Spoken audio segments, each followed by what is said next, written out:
Well, just name one positive thing, one happy thought before I move to the next thing. Give me one happy thought.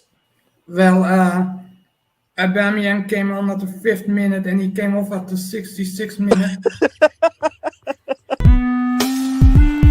Genitalia reporting. Oh my god. Wait, Osuna, are you high? R9 fourth and Cristiano Ronaldo fifth. Can I go next? I think Cristiano Ronaldo is the greatest European of all time. And I want to say R9 just because I actually rate him high. HH. It's just that you always say that he had a grenade tossed to his ankle, and he floated or some type of stuff. It's crazy, bro. Well, just name one positive thing. Yo, guys, what's up? It's the kid. Guys, welcome to the Hangout. Welcome to the beautiful Sunday Hangout. So, what's going to be happening on this show, guys? We're going to be talking about Odegaard. Arsenal saying what's up. I thought they would lose. So, shout out to Nemo FC. Arsenal actually surprised me. So, we're just talking about Arsenal, how good they were defensively, why you didn't do this against freaking West Ham and Southampton. But more so, I want to talk about Odegaard. I want to talk about because that's now 3 goals he's now scored in the last two games and 3 quality goals. How are we rating your boy Martin Odegaard, man, the Norwegian demon? Then we're going to talk about top 4. We're going to have a deep dive into the top 4 race, involving United, Newcastle, Liverpool, not Tottenham, maybe even Brighton. Can Liverpool actually make top 4? We're going to break it down. The points remaining, games remaining, and our predictions, because I think things could get really, really, really crazy in the last few days of the season. And then after that, I might touch upon this whole Rooney thing. I'll just very briefly, like United fans going against Rooney because he's predicting City to say what's up. So about former players and how should former players pretty much conduct themselves after they leave a certain club. My view. Then we're going to have a little bit of a UCL preview. So guys, just look at a UCL preview just as a group, talk in general, and then there's actually going to be a much more detailed one happening tomorrow night on Monday. So I've already put out the invite. So if you're an AC Milan fan, Inter fan, City fan, or Real Madrid fan, and you have a good good mic, and can come on camera, feel free to send me a DM, and then I'll see you on the Monday show. So guys, remember, like the video, subscribe. This Hangout, as well as yesterday's Hangouts, will be on Spotify. It will be on Spotify, Apple Podcasts, Google Podcasts, all those beautiful podcasts, Amazon Podcasts. So this will be in podcast form for guys who want to listen to it on the go. So after this is done, give me a few hours and it should be there on the podcast format for you guys to enjoy. So look, man, with further ado, man, we are now ready to go through. So let's, because I want to start light. Let me start light. Let me hit my stream marker, man. Let me start light. So, my dear friend Nemo, first of all, shout out to Arsenal. Now, I feel it's too late because do you know what is so weird? People would have thought, okay, you beat West Ham, you beat Southampton, and maybe this is the game in which you lose or you draw. But maybe no more, maybe you can get a draw. But you flipped to the script. This was an extremely good performance by Arsenal. Now, Newcastle threw everything on Arsenal, and I think some great tackles. Shout out to your boy Xhaka. Some amazing, outstanding save from Ramsdale. And I said to myself, why couldn't Arsenal have done this against freaking West Ham and Southampton? Because it's too little, too late. But for Arsenal, I thought it was actually one of their best defensive performances of the season. It's just how professional they were, and so I trust they handled it very well.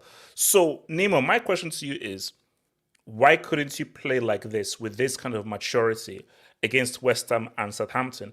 And secondly, how good is Odegaard right now? How are you rating Odegaard in the world right now? Talk to me, Nemo. Well, first off, I'll say you are right. At least in my opinion, this is probably our best defensive performance. Just looking back at the games that we played, like the United game, I think that was great, but we conceded 2 goals at home, so I didn't obviously not really that good defensively. But this game, Newcastle were throwing everything at us. I thought Isak, we kept him quiet, but he was still doing a good performance, and he was getting inside the box. Wilson, he was doing the same thing, but again, great performance defensively. But the reason we didn't do this, and people want to say, "Oh, it's holding. Oh, Kiwior should have come in." No. A lot of guys said holding. When I put out the tweets, almost every tweet said, "Oh, holding tax, holding tax, holding tax." The reason we did not at least control the games versus West Ham and Southampton is simply because of Jorginho. If you looked at Partey, the last 5-6 games that Partey's played, he's been atrocious. I don't blame Mikel, but Jorginho should have come in the team a lot sooner. The moment he saw Partey starting to, he's dropping performances, that's when Jorginho should come in. That's why we bought him. That's why we got him in. I think Jorginho, he does, and people criticize his lack of pace, his physicality, but at the end of the day, this guy is a tempo setter. You put him in. No. He's a tempo merchant. I would know. He's a tempo merchant. It was so funny because the slightest touch that he would get go down. He's trying to take time waste. Yeah. He's taking out the sting from the game. Newcastle fans were getting angry at him, but I was loving it. So hold up. So you're saying that if Jorginho played against West Ham and Southampton, you win those games? Absolutely. Because maybe for Southampton you could argue it wouldn't have played a difference because Ramsdale made a silly mistake, terrible mistake at the back. But it's the fact that when Jorginho came in, I don't know what's happened. He's controlling the game better than parts. He doesn't force passes forward, and he's not someone that always passes back either. He's very smart in what he does. Okay, so what would be your ideal midfield lineup then? Would it be Jorginho and Partey, Jorginho and Xhaka? What would be your ideal lineup, or does it just depend on the opposition? Ideal going forward and towards the end of the season, these last 3 games, I want to see Jorginho, Xhaka, and Odegaard. I do not want to see Partey start another game until he takes it away from Jorginho. Wait, hold up. I thought this whole notion was Partey was the be-all and end-all of Arsenal. So when did this change? I thought He said he's the best DM in the league. I take that back. He's better than Casemiro. Whoa, Casemiro. Whoa. No. I don't know how all this stuff changed. How did all of this stuff change? Where now you now say that Partey shouldn't play another game for the rest of the season. How did this change? Because Jorginho has come in. He's done his job. He hasn't been a liability like Partey. If you look at the West Ham game, the game that Gabriel conceded a pen, obviously stupid mistake. You look at what Partey did right before that. He's letting Rice take the ball away from him. Why are you just standing there trying to argue with the ref and trying to get the ball? You attack the ball. You play until the whistle stops. No, you just play. Nemo, I think the streets agree with me. I think you're capping that Jorginho playing would have changed those results, bro. I don't know how you're rating Jorginho like this. No, I'm not gonna lie. Put some respect on J5, man. People actually watch the West Ham. No. Nemo, you are in 2023. You are actually repping Jorginho. You're actually saying that Jorginho is a make or break for your team. That's crazy. Let's be honest. Did you watch the West Ham game? No. Yes. I watched that game. Let's be honest, man. We dominated them when we got our first 2 goals. What happened was West Ham got back in the game. We didn't start controlling it. Zinchenko, Zinchenko. That's the thing. Okay. Hold up. So you're saying that if Jorginho is on the pitch, you have the ball for 100% of the time. West Ham never have the ball. No, it's not. Because eventually West Ham will have the ball, and eventually Jorginho is a defensive liability. So there's only so much time you can have hold of the ball. Nemo, you cannot sell me in 2023 that Jorginho makes or break a team. That's cap. I'm not trying to say that. But what I am saying is You look at the West Ham game, and specifically the West Ham game. I'm not going to talk about Southampton. I blame Ramsdale for that. But specifically the West Ham game, you have Partey doing flicks in our defensive third. Why are you trying to act pretty in our defensive third? Get the ball out. You have Ben White. You have Ben White next to you. You have Tierney on your left. Why are you trying to act pretty? Rice, a masterclass against Partey, and that's why in the summer we're getting Rice, and I'm not going to see this guy Partey again. We're going to get someone else. You gotta relax, man, because you don't say you're getting someone until you actually get over the dotted line, man. Because Chelsea could come in and steal your targets again. All signs point to him coming. Yeah, same with Modric. Okay. No. Wait, hold up. Nemo. Finding Nemo. Where are we rating Odegaard? How are we rating Odegaard? How good is Odegaard, man? He's tied KDB for the most non-penalty goals scored in Premier League history.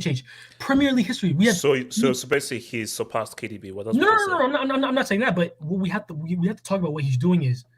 What do you mean Premier League history? He's scored. He's tied the most non-penalty goals scored for a midfielder in Premier League history. I was gonna say Andy Cole. Wait. I thought Dele Alli had more. Nah. How about Frank? How about Francisco?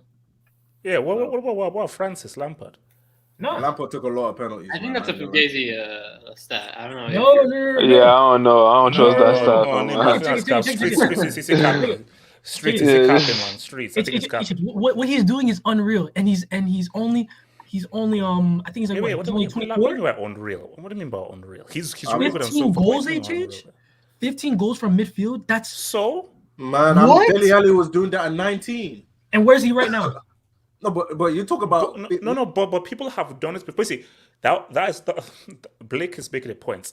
Dele Alli did it, and so forth. So it's not. It's not. If Dele Alli can do it, it can't be that big a deal. Wait, no, it's a big deal. No, let's not gloss over it. It's a big deal. In a single Premier League season, you're saying most goals from a midfielder in a single Premier season. Yeah, non-penalty goal scorer. Okay, you're acting. Yeah, okay. I thought you were talking about all time because Lampard is the highest goal. No, I didn't say all time. I think it's just in a single season. In a single season.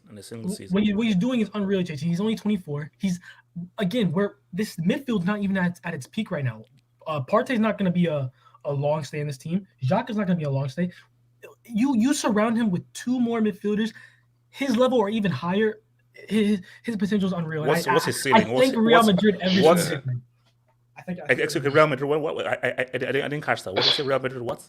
A la Madrid for giving us Odegaard. 30 million. 30 million. Wait, can I ask him a question? Do you think Odegaard can? You think Odegaard can get more than 15 goals in this? For me, this honestly, it was never a goal scoring midfielder like that. For me, what it was known, it was creativity was. But at 24, nowadays, 24, 24 is when you hit your peak here, your prime. I don't see him getting that much better. It's really 27 or 28 for really being real. 27 or 28. But look, he's doing eyes. Look, Nemo, he's doing eyes. Shout out to your boy Odegaard. I think for me, Nemo, it's seasons. Now, I'm not one of KDB's biggest fans, but I have to admit that KDB has consistently had a high level for several seasons. So for me, Nemo is let's check back next year. Yeah. Let's check back in 2 years' time. And then we can now see. So for me, I'm like, this is a damn quality season.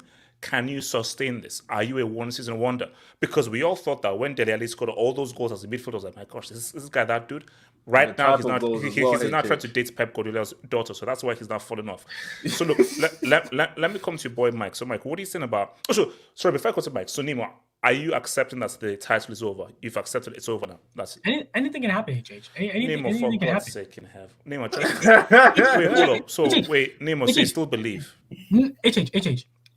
I know that's my name. You're talking to an Arsenal fan. Of course, I still believe. No matter how bad this club. No. I appreciate that, but Nemo, you're seeing how City are playing.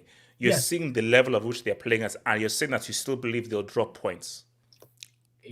There's no reason that we should win this title, but it's I don't know what it is. This club they do something to me, HH, where they I don't know. I'm not saying we're gonna win it, and obviously there's a very it's probably like a 1% chance, like how they say a 1% like chance, like 99% faith, stuff like that. We're probably not gonna win it, but they have to go Brighton away, Brentford. I think they have to go Brentford away as well. Anything can happen. Tony may have put a bet on Arsenal to win. I don't know. Look, Nemo, I appreciate the faith. Okay, look, Mike, talk to me. Odegaard and Arsenal, man. Thoughts on them? Yeah, I didn't watch the game because I have my own game. So, look, Arsenal just had to do their business. And they couldn't do their business against Southampton and West Ham. They're going to look back at those 2 games and really think to themselves, we effed up big time. Because if they won both of those games, this title race would be enthralling. Yeah. But now, to me, it's a foregone conclusion that City will win it. Yeah. Nemo can have all the hope, and that is fair enough. You got to have hope until the end, until it's official that City will lift the title. But let's be real here. City are going to go away to Brighton and win 3-1. City are going to go away to Brentford and win 2-0. And I don't know who else they have in the fixture list, but City are going to win this title. So for Arsenal, look, you've had a great season, no doubt about it. People can say bottle this, bottle that, but to be honest, you're going up against City. Mike, Chelsea. Oh, that's going to be 4-0. Don't worry about that. That's going to be 4-0 for City against Chelsea. Don't worry about that. Just Chelsea, do a job against Man United, but we'll discuss that later. Oh, yes. Look, Arsenal are having a great season. Odegaard is having a great season. Can he take that next step where he can be like, okay, I had a great season this year. Can I do even better next year?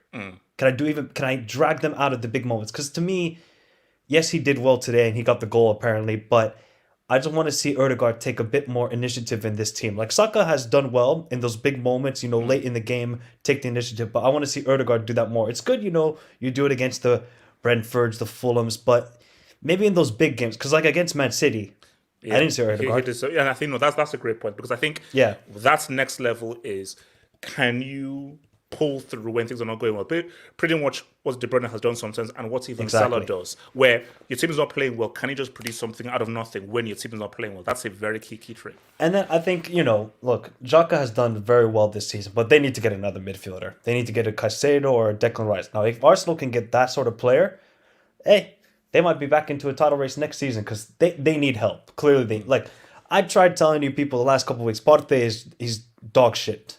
He's been dog shit the last couple of weeks. And he has. Look at J5. I guess he was controlling the game today or was dictating play, but Partey has been terrible. That could have been a liability. The guy is trying to do some jogo bonito, but I don't know what he's doing. He can't even cook jollof rice correctly then if he's doing those sort of flicks. So, look, Arsenal, they just got to keep doing their business. They got to end on a good note. If you're going to end on a bad note and, let's say, pick up 2 losses in the next 3 games, the momentum's kind of gone, but if you can win the next 3 games, fair enough. Although, honestly, if Arsenal can get Declan Rice, that would be a quality sign. I don't rate a lot of English players, but Declan Rice, I think he's a baller. He's a solid player. Hokage, talk to me. Arsenal and Odegaard. I think Odegaard, 15 goals is pretty crazy for Odegaard, a midfielder. You rate the owl, bro. You say owl is the mind. He's the greatest mind in Premier League history or something. Football brain, the greatest football brain. Either way, some bullshit like that. And what would you be saying if the owl was having this type of season? You'd be saying, Showtime, Ballon d'Or. No. If it was like, I'll name my firstborn child. I'll name my firstborn child. So exactly, Odegaard is having a great season, and sure, he hasn't showed up in the City games. Cool, but not a single Arsenal player. No Arsenal player showed up in the City games. They just got completely outclassed, dude. The manager was outclassed, and from goalie to striker, every player was outclassing in City for Arsenal. So, I don't really blame him for those games. We'll see next season if they bolster their midfield. I think for Arsenal, the more important thing is, I think Partey, okay, he's had a bad last couple of weeks, but I think the main issue still is striker. I think Jesus, cool, all those flicks and tricks, but how about that West Ham game? He missed that one, right in front of the goal. Yeah. That's the exact reason. I think that same weekend, Haaland scored a couple goals, and I was thinking that's the exact reason why you were dropped by Pep and Haaland was brought in, because you don't know how to score key goals. You could do all these flicks and tricks, even at the beginning of the season with Jesus. I remember his first game, he did all these amazing flicks and tricks, but there was no goal. And I thought, okay, that's going to be a problem. You saw in that West Ham game, he completely fluffed his lines on a free 1v1 chance. So I don't know. I think Odegaard is probably who's player of the season for the Prem. I don't know. He's in contention for it, in my opinion. Player of the season in the Prem. Haaland is going to be the player. Oh no, Haaland, they're going to give it to Haaland for sure. But I think like he's up there, like top 3, top 5. So I think this. I think. Yeah, I mean, Odegaard was out of place at Real Madrid. I didn't really understand why he wasn't given more chances. I know he was there when. Hawkeye, come on, man. You want to Camavinga, you want to Valverde, you want to Chouameni. That was before that. I think Odegaard is better than Camavinga. No. Oh hell no! Jump. No. I wouldn't drop the They're two different midfielders. They're two different midfielders, though. Two different players. Bro, Odegaard is on that level. I know he's much older, but Odegaard is on that level. No, he's not really that much older. But yeah, I get what What do you mean he's like 5 years old though? Camavinga is 20. Yeah, that's 4 year difference. Old. But currently, right now, I think he's better than them. Like, I mean, you can't have a season like that and not be considered better than them. I think it was just never going to work out with him at Real Madrid. So, yeah, I don't know. Like, if Arsenal go and get a better striker and another midfielder, like, and he wins a league title, hey, I mean, that's the start of I don't know. Like, one of the only reasons I watch Arsenal is for Odegaard and Saka. Like, I think they're incredible players. And I think they're still going to get way, way better. Like, I don't understand why people are hating on Saka. Like, the guy's only 21. I mean, he's carried Arsenal on his back for 3 years. But basically, do you know what it is? Is that he was playing so well and was such a star player for Arsenal and everything. And also, Arsenal fans don't help themselves because we've all seen the photo. MSN, and then you had Eddie Nketiah, Saka, and Odegaard. I was like, see, then you make yourself an easy target. So I think because you put yourself out there, once he now has a drop off, which happens, and as they say, he's young, it's an easy target because of how much he was prepped to. Like for me, because I feel that if it was me, I would actually bench Saka.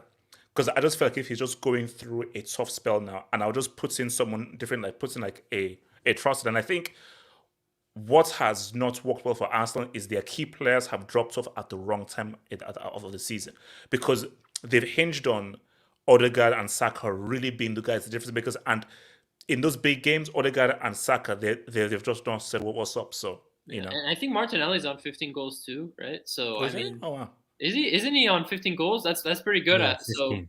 There's a lot of potential in this Arsenal team. Again, I think Arsenal, I think I may be wrong, but I think on average they have the youngest squad in the Prem. I think I may be wrong, but at least one of these. They're one of them. You're right. Yeah. So I mean, I think what Arsenal have, I think they will challenge again next season, but I don't know if they'll win if Haaland keeps doing this for the next 2-3 seasons. So yeah. All right, so let me come to Aya, man. Aya, welcome back. Talk about your Arsenal boys and Odegaard, man.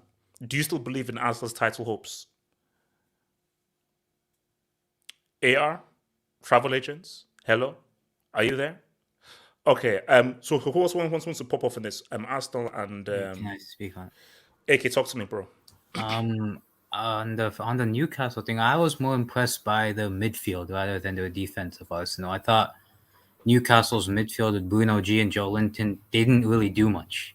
They were silenced by Jorginho and Xhaka, especially. Xhaka was very good, and in a team like Newcastle, when you're at St. James's Park, it's almost like you're playing Liverpool at Anfield, right?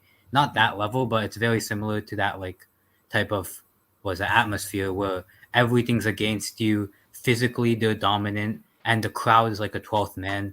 Yeah. So I thought that Xhaka did really well to kind of keep Arsenal playing and kind of not get bullied by Newcastle. And Jorginho today, I thought Jorginho was. If you're telling me Jorginho versus Bruno G before the game, I thought Bruno G would like run the wings around Jorginho, but Jorginho dominated Bruno G. In all honesty, Yeah, I didn't think. I thought I'm gonna be honest. I thought Bruno Guimaraes had his worst game since he joined Newcastle. That tells you how highly I rate Guimaraes, but also tells you how well Jorginho played. Yeah, he did. I think Arsenal, in terms of title, I think the best thing they can hope for now is just win the rest of the games that you have and see what City do. because that's the only thing you can do at the moment. Oh, no, AK, it's over. Like, Yeah, it's I like, think it's over. Like, I think it's over. But I mean, like, Arsenal can still be hoping. And look, you should still play and go out to play. I think Robbie even made a good point of like finish strong. Just try to win on the games and finish strong. But realistically speaking, like City, when you just look at, because there was a graphic showing City's run-ins in the last few seasons, it's crazy. Like City at this stage in the season, they don't drop any points. So and I think City are gonna win the title, but just play well and win your games, and then it's all up to City. Because you don't want to leave anything to, you want to control what you can control. And on Odegaard, I think, I think Odegaard is is having a quality season. He's very good. I don't think to say Madrid should keep him. I don't think they should have kept him. I think they used the Odegaard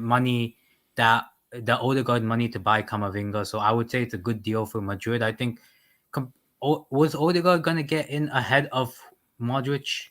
Yeah, and also the key thing as well is he is a 4-2-3-1 merchant, so he needs to play in the number 10. Real Madrid are 4-3-3. So basically, there is no rule. Same thing happened to what's my guy Isco.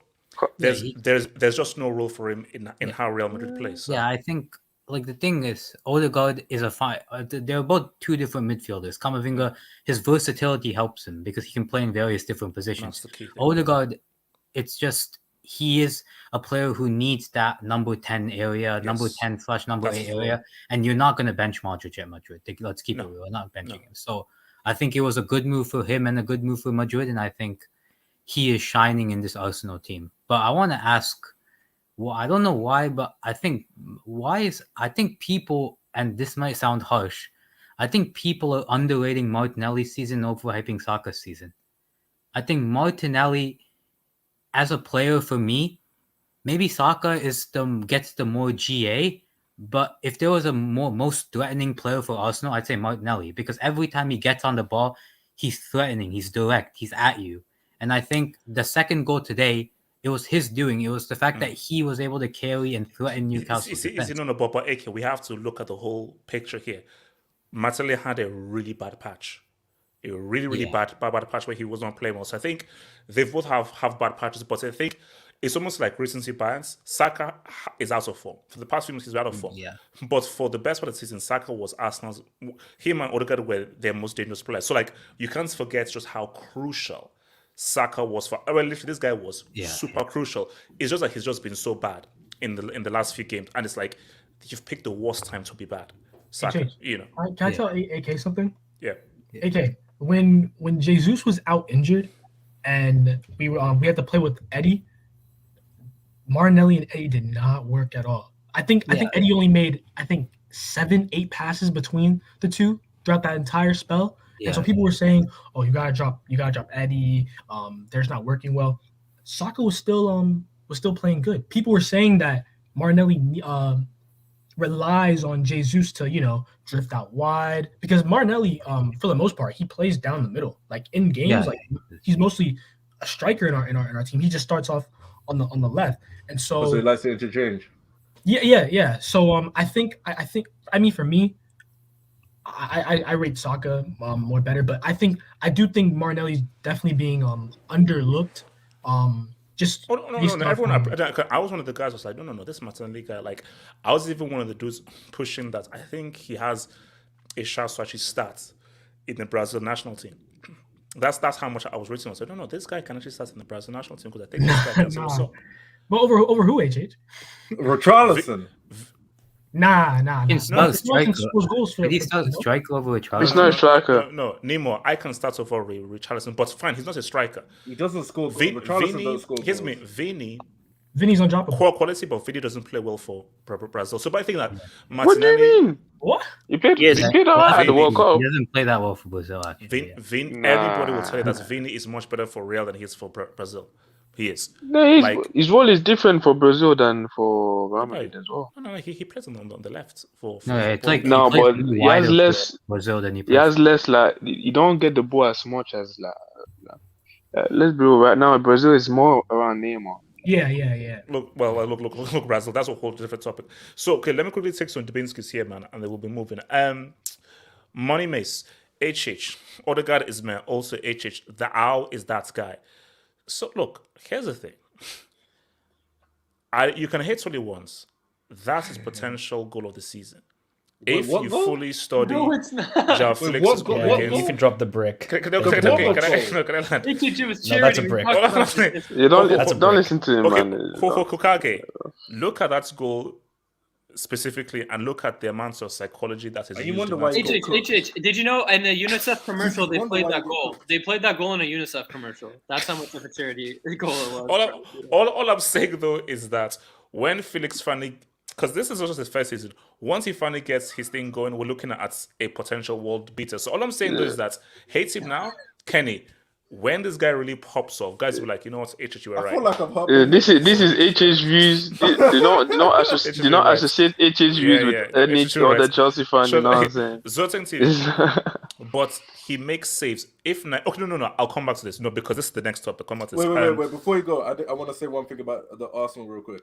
Okay, actually, let me take this and Adash 3 says Haaland should be what's why Young Player of the Year. Yeah, and PFA Player of the Year. He should be both. Holy crap! So he's getting both. Yeah, he's only 22. Wait. Okay. Also, is the cut-off point 23? Yeah. He qualifies. No, wait. The cut-off point is actually 24 for some reason. It's 24. Isn't Bale the last person to do that? Or he was like, he was the last person. Yeah, he's getting both, man. He's getting both. You know what? Do you know what I think they'll do? Because City have charges and so forth, and I think that the Premier League are against City's dominance, they're going to give Young Player of the Year to an Arsenal player. And they'll give him Player of the Year. They won't give him. So they'll give Saka Young Player of the Year and Haaland Player again? of the Year. That's why he's already won that shit. No, again? No, they're giving it to Saka win it last year? Yeah, he did. Did he? Oh, he did? Okay. Yeah, he did. Okay, they could give it to Odegaard. Odegaard still kind of counts. I can almost bet you right now because they have to give both to Haaland. No, they're gonna give both to Mike. We're talking about Prince Charles here. We're talking about Prince Charles. I understand. Prince Charles isn't going to give Haaland both. Because I think that because I've just been watching some stuff on YouTube and media, they really don't like that Haaland has overshadowed Kane. Kane is having a very good season. Kane is having a really good season, but Haaland has made it totally irrelevant. He's made his season totally irrelevant. That's Harry Kane's fault. Why is he at Tottenham still? Oh, no. I'm just reporting what I'm hearing. I just feel that there are certain aspects of the media who really don't like that Haaland has. Because remember, Kane is having a very good season, and now he's officially the second highest goal scorer. All that has been overshadowed by this guy's. Nobody is even listening to. Oh, Kane is down second. No one even cares because what Haaland is doing is so astronomical. He has totally eclipsed everything else done. Sorry, Mike. What are you going to say, Mike? I was just going to say that he has broken the establishment, as some people would like to call it. Haaland has done that. Oh yeah, this guy's a freak. Yeah. You know what the British media would have done? They would have just said Bundesliga tax if he failed this season. That's all we would hear. Oh, this guy can do it in one league. He can't do it in the greatest league in the world. Now what? Now you're going to just say, oh, Harry Kane, we should be giving him more praise. For what? Because he scores against Crystal Palace and Brentford. Get out of here, man. No, this is Haaland's league and everybody has to deal with it. I think because... No, because you can see that narrative of they're still trying to push that. Well, look what Kane is doing. But you cannot deny what Haaland has done. And I think it's the point that Mike has said. Haaland has gentrified this league. Because remember, this is his first season. In his first season, his debut season, and you have obliterated the record. And I wish we actually talked about this yesterday because I didn't actually see the game. Why did he take that damn penalty? He wanted to give Gundogan the hat trick. That's why. Okay, let's just really pause on that because I was watching ESPN FC and I think Alan Morin actually made a very good point. That shows just how nice of a guy he is, which is a good thing. Guys, anybody who's played on a team, you know that the most selfish guy on your football team is the striker. And you accept that. But everybody in a football... Yeah, we see, I was a central midfielder, so I'm always selfless. So I'm always like, through ball. But in every team I'm in, shouts to my guy, everyone remembers Dennis Derenkov, this Russian guy, he never passed. Every striker I've had in my team was selfish. But that's what you want for a striker. Because you have to be single-minded. So for me, Haaland nice... You don't give that ball because that's what Alan said. 4-0, fine. At No, but then 2-0, no, you don't get that. But then again, Andy Cole said he didn't want to take penalties because he felt like if he can't score an open play, you don't want to take penalties. No, but see, for Andy Cole, I get that, and I appreciate that because Andy Cole is even like me that it's you should always pride yourself on open play goals. But I feel that if you're a striker, you should dream, sleep, piss, goals, penalties, tap it, thing is goals. He does. No, but the guy beat the record. No, Kelly, I'm talking about Andy Cole. Yeah. I saw the interview about that. But obviously, that's him. If he feels like he doesn't need it, and then he feels like but maybe Haaland feels like I'll make it up with a brace next week because he does that. He'll go a period without scoring. And but then the point they made on ESPN FC is it's 2-0. Now City were told to dominate the game and so forth, but you just never know. See, 2-0. We all know in football, 2-0 is still a very sketchy scoreline. And Blake and Mike, you should know. That's 2-0. Freaking 3-0 is still a sketchy scoreline. So Gundogan does take pens as well. Like before Alan, I think Gundogan was Kenny, the penalty taker. you're the striker, designated goal scorer. You don't give that ball to anybody. Yeah, but HH, before Haaland came, wasn't Gundogan the penalty taker? Yeah, he was. It was Gundogan. But it happens. It happens sometimes. I remember sometimes Lampard was the penalty taker, and then Drogba would ask him to take some pens. It happens. It happens in every team. And Gundogan was captain, right? Yesterday? You're forgetting. Gundogan's the captain. He could have just taken that ball and said, I'm taking it. I'm getting my hat trick. No. There's a penalty taker. The penalty taker he's not that kind of guy because I think even when Haaland was going to give it to him, he was like, wait, are you sure? But sorry, Mike, you want to say something, Mike? I wasn't going to say anything. But I was going to say that Mahrez. I think Mahrez was also penalty taker as well for them, if I'm not mistaken. Yes. Yeah. Yo, can I say one thing about But Pep was pissed. Did you see Pep? Oh, he was pissed. Man, I wish it was Tutu. Sorry, Blake, what are you saying, Blake? Okay, I just wanted to say real quick, I do believe that Arsenal's performances will pick back up, knowing that they do not have the pressure of being top of the league. There's nothing really to play for. They probably think, okay, Man City are going to win the league. There's no pressure having these people breathing down our necks because Man City can handle the pressure of a team breathing down their necks because they've been there multiple times. So, in my personal opinion, I feel like Arsenal's performance can pick back up because there's no pressure of them winning the title no more. It's basically done. But yeah, they did what they needed to do. They helped Liverpool out by beating Newcastle. It's a great day to be a Liverpool fan today. That's what I got to say. Man. Oh no, trust me, we'll get there. So let me just hit this before we move. Money Mace Felix. Neto, you can smash my girl if you let me score. Okay, why are we doing this? Why are we doing that? Half Hope's cousin, Odegaard and Haaland for Norway. Look, Norway just still need a few more pieces, but Hope, basically they're going to be in the Euros next year. So I think that's just. Yeah. Are you sure they're going to be in the Euros next year? We'll see about that. Don't they have another striker though? Yeah, they have Sorloth, the guy from Sorloth. Yeah. Okay, so guys, let's now get really interested right now. So let's talk about David. Let's talk about your boy David. God bless that fact. Can you at least say his name right? No, David. What happened to him? David. No. His David. His name is David. So David. Now here's the thing. What Dave? Dave saves. You see, there was a point where he was good. I think there was a point where he was good. And I think this is the thing with keepers and so forth. If you're a top level keeper, you're gonna make good saves. Every top keeper and everything, you're always gonna, because you're the top keeper and so forth. Hence why, let me use Ramsdale as an example. Ramsdale still has a ways to go before becoming a world-class keeper. I'm going to say, what? Look at all the saves he makes and so forth. To be a top-level keeper, there is a kind of assurance you should have. Look at Alisson, you look at a Neuer, you look at a Courtois. A keeper should make you feel calm. When you look at a Ramsdale and De Gea, they don't fill you with any confidence or calm. Now, Ramsdale is a lot better because he makes much less mistakes than De Gea, but I feel they're in the same pool of guys who there is a massive gap of Ramsdale and De Gea and a Neuer, a Pique Neuer, a Courtois, Mike Maignan. Look like a Mike Maignan. Calm. No, I don't know. Except for that Real Madrid mistake. Come on. And also shout to North Macedonia as well. Shout to North Macedonia as well.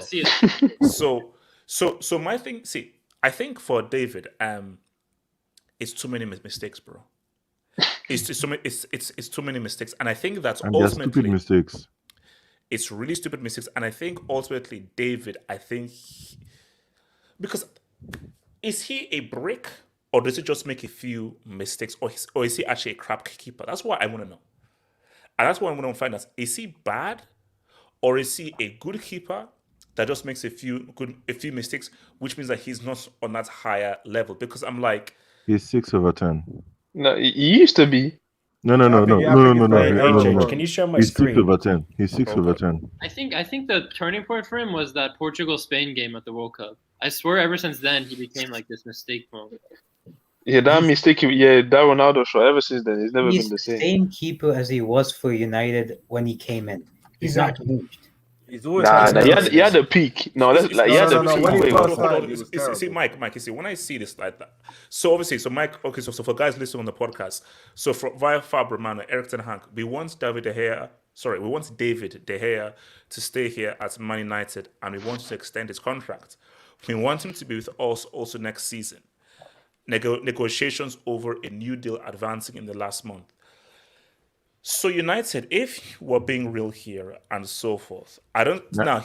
They can't give him a new contract. Yeah, that's PR. I think that's PR. Yeah, that's PR. That's PR. It could be PR. Yeah, I feel it's PR.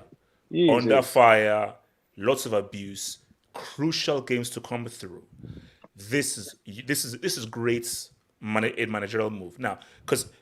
Let's say I'm Ten Hag and I want De Gea, you're out. I will put out that same statement because I need De Gea to be in the right frame of mind and to give him this false belief that we are with you. So I say, oh no, next month we were with you. Once that season ends, I'm throwing him out the next. I'm not gonna lie. Klopp did that with Karius and sold him and got Alisson straight away. No, Ten Hag did it. Ten Hag did it this season with Ronaldo. He keeps telling you guys. Ronaldo, he did it for Maguire. We already know Ten Hag knows that. Wait, no, Blake. The guy protected Maguire. Now he's playing Luke Shaw over him. Don't do that. Karius knew that he was after he threw the ball to Benzema. Karius knew that it's cap. No. Karius like, Klopp, thank you, but I know you're. I watched that final again. I watched that final again. You know, Liverpool actually did well.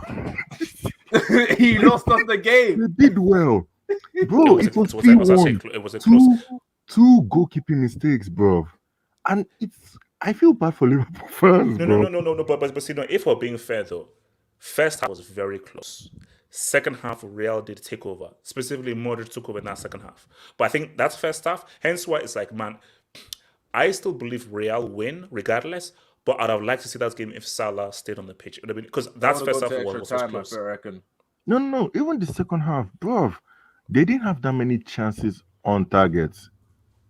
Karius, bro. Oh, man, that game was bad. I know you've not watched it. But really, just go and look back at it, bro. No, I can't. Let me quickly say something about that, yeah. One thing I got to say about that is probably the most brick performance of all time and in a major competition, man. It is. Not even close. Blick, I mean, we did just see Lukaku have a 3.00 XG in a World Cup game. Oh, yeah. Mike, no. Mike, that was bad. Nothing's beating Paris. That was the final. No, can I go on this rehearsal? Okay, now let me come to Mike then and Gatlo. So Mike, talk to me about David, man. Like, how are we assessing David? You know what's the funniest thing? I literally came home 30 seconds later that mistake happened.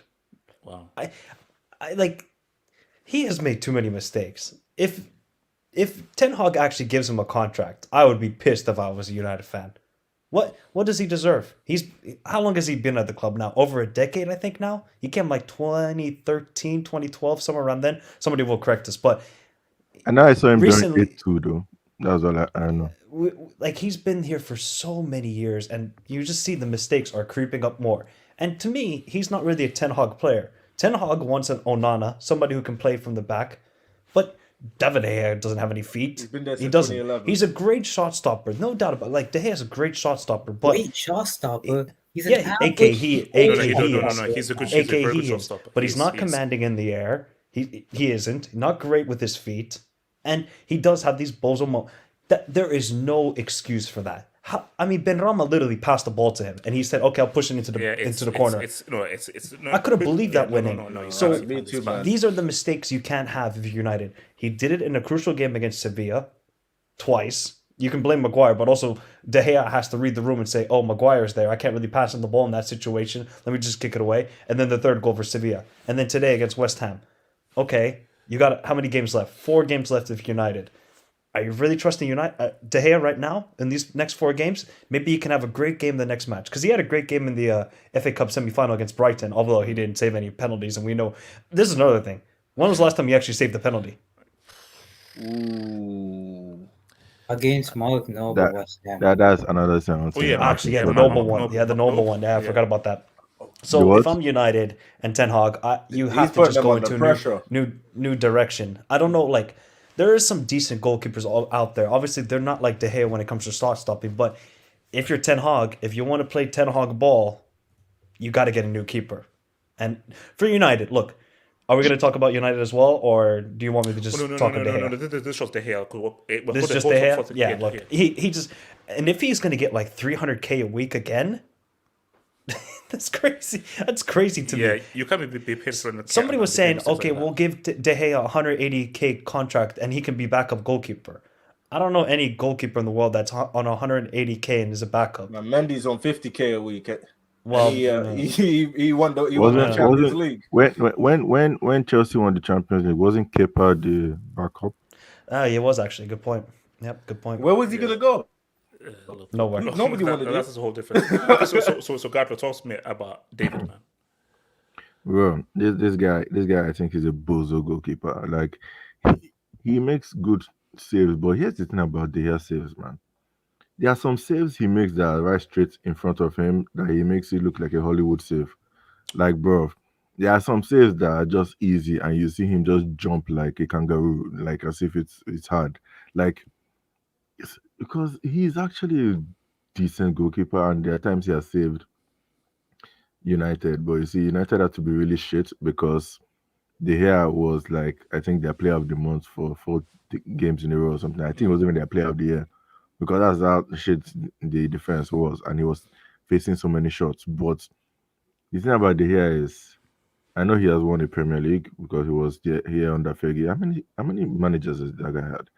But you see, the thing about De Gea is, I think it's time has come to an end. Like, he's 32, and the guy's making way too many mistakes now. And that's the thing. Whenever the game is looking easy, it's like, bro, he just shit with his legs. And today, bro, you are supposed to be the shot stopper. Shot stopping is what you're supposed to be known for. They are supposed to be good at, and it just trickled. But that goal was pathetic, man. And but I'm sorry, like the mistakes he's making now is too much. His negatives now are overshadowing his positives because he makes some game-changing saves for United, but nowadays he's not making game-changing mistakes for them. Hey, no. He firstly lost them the game. Let's put it like he lost United the game because that was for West Ham. Sorry, for United at worst, that was like a draw. Without that, they have mistake. It's either United win or they draw that game. No way that they lose that game without his mistakes. Exactly, and think about it. When he made that mistake, look at how the defense shattered. I don't think West Ham were getting that behind clearly. West Ham missed a lot of chances today, but I don't think they were getting behind that much before that mistake. Because, like you said, confidence. When your goalkeeper makes a mistake like that, your defenders are low on confidence. Yeah, exactly. You saw how they were making stupid tackles because they were afraid for it to go straight to him. So it's like, I think they need to move him on because, bro, the mistakes are becoming too many now, and they are literally. Do you know how many times this guy kicks from the back and he just lands to the opposing? Yeah, no, he's horrible at kicking. The guy, he's atrocious. He can't even play ball right. Like, it's too much now. Like, he's becoming too much of a liability for United. Okay, wait, let me quickly just take some quick debates because then I'll come to the rest of you guys. So, there's some De Gea things, man. So, Zoateng TV says, but he makes saves. If Ten Hag doesn't get top 4, I want him out. Okay, now that's a bit crazy. But I do feel that, here's the thing. Mignolet was a very good shot stopper. really good, but not a great keeper. Being He a was a great brick. keeper encompasses more than just having good reflexes. Is just one little dynamic of being a great keeper. It's about your handling, your composure, your positioning, and just your calmness to pretty much ease the pressure off of your defenders. So there is so much involved in being a great keeper. Shot saving and reflexes, that is just one little thing. And also as well, the really great keepers, you can maybe pick out their mistakes like once every few years and so forth. You can't, no matter how good reflexes you are, you can't be making really bad mistakes several times a season. No, a great keeper does a bad mistake maybe once every few seasons. Those are the great keepers. So, Kenny, great keepers don't make several mistakes a season. No, probably not several, but at least one or two. Even the greatest goal every season they made like at least one or two. Maybe wrong, but pick Buffon, pick Neuer. I don't think they're making up to 4 mistakes a season. Nah, no, not 4, but probably like at least 1 or 2. Yeah. I mean, Neuer. Hokage. I mean, I think they're like Neuer in his peak. Bro went like 3-4 seasons perfect sweeper keeping and like not making this mistake. So, but that's like the absolute peak of goalkeeping. So like De Gea isn't that. So you can't expect that from De Gea. But no, because again, I think Hokage Bright. I think there were seasons that Neuer didn't make any mistakes. Can I make a point? Yeah, go for it. Make a point. How many mistakes have you seen Ter Stegen make? This season or overall? No, overall. Forget that season. No, forget that season when. Look, we are blaming De Gea for the mistakes, and yes, his time has passed. But the defense ahead of you also makes a very big contribution how a goalkeeper behaves. When we had Piqué and Longley at centre backs, Ter Stegen was literally so bad. Now this season we have conceded only 11 goals because his defense has also improved. So it's not that it's just the goalkeeper. Today's mistake is inexcusable. That's just on the goalkeeper. Today's mistake is inexcusable. But you have to see that De Gea has been playing with Maguire, Lindelof for all these years. But for most of this season, he's been playing with Lisandro Martinez and Varane. And dude, take into account how much this guy gets paid weekly. Like, come on. Yeah, you can. And most of his mistakes have been self-enforced, bro. They've been self-enforced, not due to the goalkeeper. It's like he just passes it to them.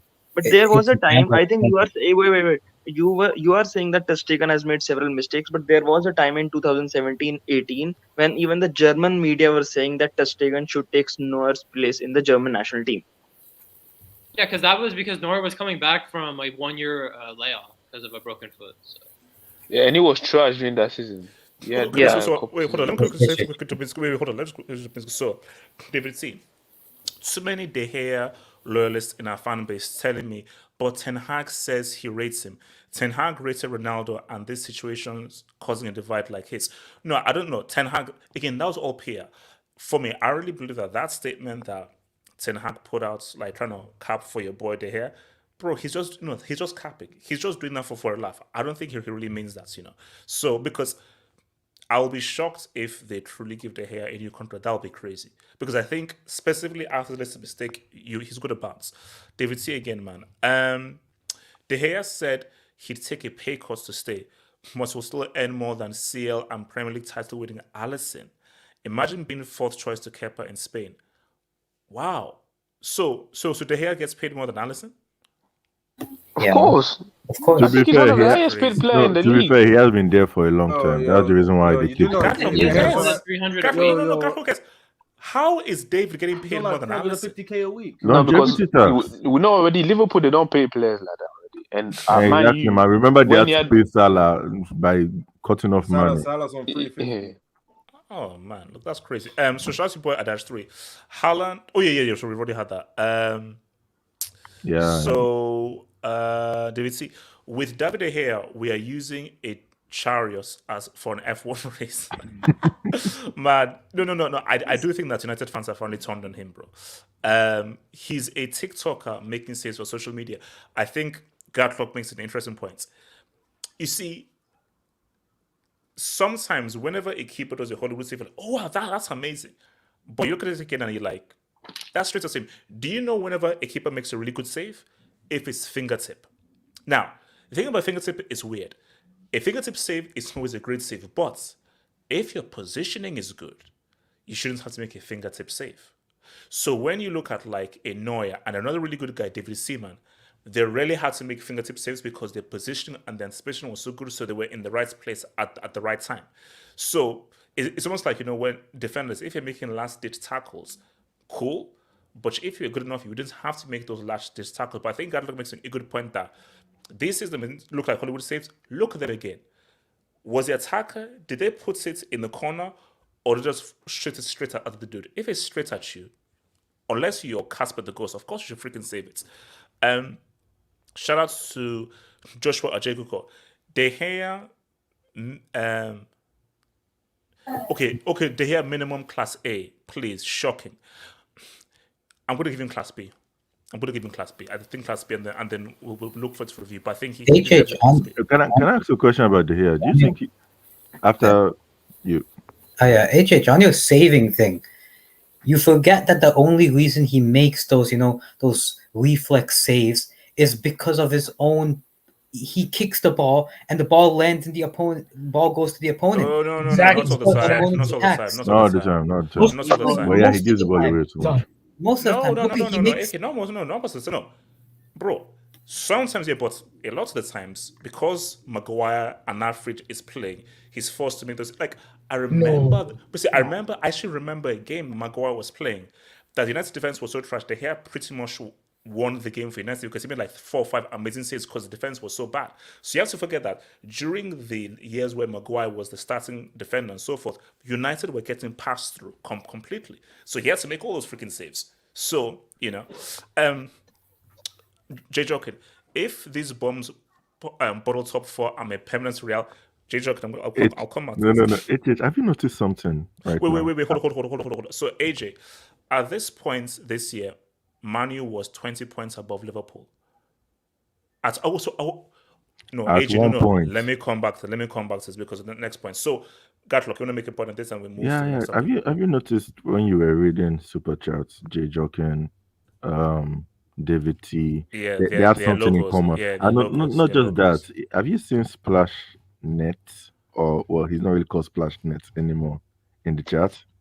Oh wow. Oh no! Look, they're all moving. All United Yeah, fans, they're all Splash making my move. sister. Have you seen it? But okay. The glory hunters, man. No. One more. United and Bayern fans, both Real Madrid fans in disguise. One more question about De Gea. Do you think he's like, how do I put it? Do you think he's a big game player? No. Yeah, exactly. Because, bro, I'm looking at his big game record. It ain't good, bro. Like the 3-0 against Barcelona, the fact that Spain had to drop him because that guy only made one save in the 2018 World Cup. Like, man. So guys, let's talk. Oh, okay, we don't have to talk this way. Okay, go for it. I'm going to be completely honest, HH. I haven't rated De Gea since that 2017-18 season. Like, that's Mourinho's second season. I don't, like, even people talk about his shot stopping for me. Since that season, his shot stopping's fallen down a cliff. Like, he saves, like, he does make good saves, but on a whole, I feel like his shot stopping isn't anywhere near the level it was before 2017. I think he's fallen down a cliff there. I remember, my dad's a United fan, and I remember watching De Gea's debut game with my dad against West Brom. West Brom scored a goal where he couldn't claim a corner. He couldn't claim the corner, and West Brom scored a header from the corner, I believe. Yeah. And he couldn't claim it. It's the same issues that he came in when he was 22, I think. Was it 22 when he came into United from Atletico? Wow, he was that young? Damn. I think he was very young. He was very young, yeah. He hasn't improved a bit in any attribute since he's come into United.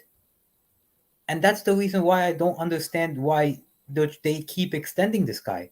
Like, surely at one point you have to say, this guy isn't helping us. This guy hasn't improved since he's coming. And there's losing you games as well. He's losing us games. And there are goalkeepers for less money that you can buy that will have less wages that are better than this guy. And I don't understand why Ten Hag is riding out for this guy. Even remember after the Carabao Cup final, he was talking about Casemiro, Varane, and De Gea as these guys in the team with like really big mentality guys. Mm-mm. He had Onana at Ajax. Onana is literally a midfielder playing in goal. How have you regressed to this? Like, I genuinely don't understand it. And also, for all the Madrid fans out there, build a statue of that fax machine. That saved your club this decade. But you should build a statue of that fax machine. A statue must be built outside the Bernabeu. Yeah, So, wait, 2016, hold on. man. So before we move to the next topic, I've got to hear from J2S. J2S, what's your thoughts on David, your keeper, David? 007. The guy had that Well, planned. 006 because he missed out the Tinito. Can you hear me? Yes, we can hear you, bro. Go for it. Yeah. I do have to speak in this fraud, and that's. I mean, we've been saying it for ages. Like the position of a goalkeeper has moved on beyond just shot stopping. You have to play as a midfielder now. There's an extra person on the pitch. You can't just save his shots. Even when he saves his shots, it's how is he? If he wins the Golden Glove, that just masks his performances this year. Because we've got people like Mark Goldbridge, all those De Gea sexuals saying it's not his fault, it's the defense's fault. No. Those passes today, and that I thought he was meant to be good at shot stopping, but he lets a little P roller hit his hand and deflect into the net. J-Swiss, your mic is going crazy. Your mic is going crazy. Oh, Fran, yeah. Fran, reset it. Right. Okay. So, guys, let's now move to this now. Let's now talk. So, guys, I am shocked at this. So, for guys who are listening, I'm going to put up the table for everyone to now view. So, for those listening, we are now going to share the Premier League table. I want to make a point that I was the only one who saw this part coming. That Liverpool will say what's up? Yeah, because I saw the rest of their games. Hold on. Okay, so for guys, so Newcastle are in third, 34 played, 65 points. United, fourth, 34 played, 63 points. Liverpool, fifth, 35 played, 62 points. If anyone cares, Bottle Job FC, 35 played, 57 points. And then seventh, Brighton, 32 played, 55 points. It's a bit too much to ask for Brighton, but they're still in it. Although one of the games is against Man City, who are chasing a title. But Brighton and are still Newcastle in it. And thank you. and Arsenal. Arsenal. And Brighton have too many big boys coming up. You see, my thing here is that, and this is what I said in the video that I put out. It would be hilarious. It would be funny. I would laugh my face off if United were to screw this up. This would be the definition of football heritage. But if we're keeping it a stack, if we're keeping it real, I do believe that. How is it the definition of football heritage? How does that make any sense? So before I was really interrupted by a guy who Chelsea came being in 12, here late. that's football heritage. That's football heritage. Chelsea being No, 12. they're 11th. They've taken back the lead. You missed Oh, sorry, yeah, 11th. You're making a comeback. YSK, you missed the cooking of David. So shush.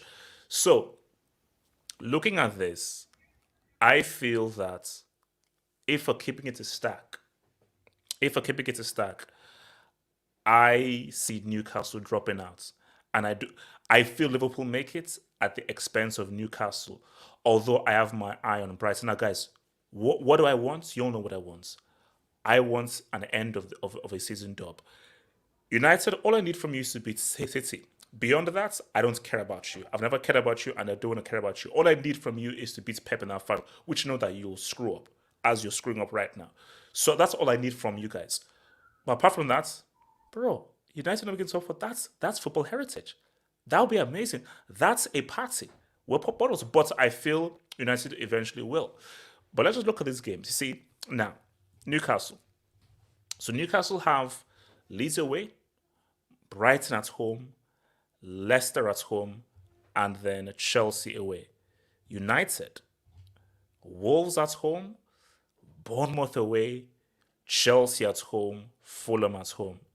And then Liverpool, who I think have the best running, Leicester away, Villa at home, Southampton. So Liverpool should get maximum points. So if Liverpool do what they should do, they should get maximum points, and then the chips now fall where they made. So let me first come to your boy Blake. Blake, do you really believe you can do this? Sugar, no, Blake ain't here. So, yeah, I thought it was okay. Kenny, You're a brick house, man. Kenny, look, the thing for Kenny, I ain't dropping the brick on me, man. Kenny is no. That's a big moment. No, bro. it's not. It's not. Kenny, That's shit stocks, man. Shit stocks, man. Kenny, should Liverpool? Oh, do you think Liverpool actually? And you're the one in charge of bringing How do I- people how- up. Wait. Let Blake speak. Blake's back. Kenny, go for it. Cool. No, honestly, I don't know. It depends on the first game, but Leicester away it's going to be tough because they're fighting for their life. There are 4 Leicester, Leeds, Nottingham Forest, and Everton. So yeah, I think Leicester away could be tough for Liverpool. But I think if they beat Leicester, I think they can win the rest of their 4 games. But it's going to be tough because I think Newcastle have to play against Leeds as well. At Leeds, that's going to be a tough game. So in your view, though, who makes top 4? Because I think Newcastle just about to miss out. I think Man U might miss out because of the goal. I think they have a worse goal difference as well. Oh, it's going to come down to goal difference, you think? Yeah, because I think that Newcastle and Liverpool have a better goal difference than Man U, if I'm not mistaken. Oh wow, United goal difference is 8. Yeah. What's Chelsea's? No, it's not 8. Can No. we just scroll down? Yeah, 8. Yeah. They go to. It's 8. So yeah. So can we just scroll down? I think Kenny's speaking. I think scroll down. When United lose, I they think lose Kenny's badly. speaking. Scroll down or zoom out. I think scroll down or Kenny's zoom out. Kenny, Or zoom out. Can you Or talk zoom out. about these bombs, please? Thank you, Kenny. So yeah, obviously they have 40% 8 goal minimum. difference. So they have winnable games, but I don't know the way Man U are playing right now. I don't know if I trust them to get. I think Newcastle, because of the goal difference, I think they might. I think Newcastle is gonna get. I think it's between Manchester United and Liverpool. Honestly, And right I now I'm think seeing. the top 4. No, wait, hold on. Okay, so Kenny, so if it's between United and Liverpool, who's your money on to make it? I think Man U would do it still, because I think I feel like Liverpool are not going to beat Leicester away. I think they're going to draw, or at best draw. Yeah, I'm telling you, the last six games. Yeah, but this relegation team, man, it's tough. It's tough. I don't see them losing, but they might draw. Kenny, 2 losses, 2 draws, and 1 win in their last 5. Leicester. Yeah, but right now they're fighting for their lives.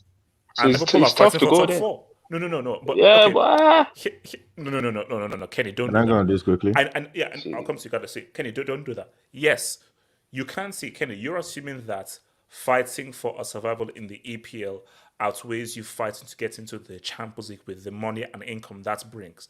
Liverpool, see, Kenny, especially with the results right now, Liverpool are like, oh my god, do you know how much of a dub that could be if we actually get top 4? So basically, this weekend would have fully motivated Liverpool a lot more than anything. So Liverpool are going to go into those games, but they're like, bro, if we win these games based on the recent form of United and Newcastle, we can say what's up. Yeah, they will. But the thing is that I've been watching some of the games. They've been winning, but it's been like close games. They've not been like blowing teams away. And I feel like, yeah, I know, but I feel like Leicester are home fighting for their lives in the Premier League, and they still have quality players as well. And I think that they have players that can expose some of the weaknesses. So I'm saying I don't think they're going to lose, but I think they might. I don't see them winning as well. I see them drawing on at best. Well, we'll see. For me, I think he's going to stay as he is. I think he's going to stay as he is. Gatlock, talk to me, man. Gatlock. Yeah, look. Ever since that City game, I saw Liverpool's running, especially when they had so many home games. They literally played like 3 home games in a row. Although I know they were lucky against what's their name? They played midweek and against Tottenham. But you see, that's the whole point of being at home. I see them winning the rest of their games. But the thing is, I also see United winning their home games, because the thing is, for some reason, United at home are actually night and day compared to them away. like they just kept a clean sheet against Aston Villa. They literally stopped Aston Villa's running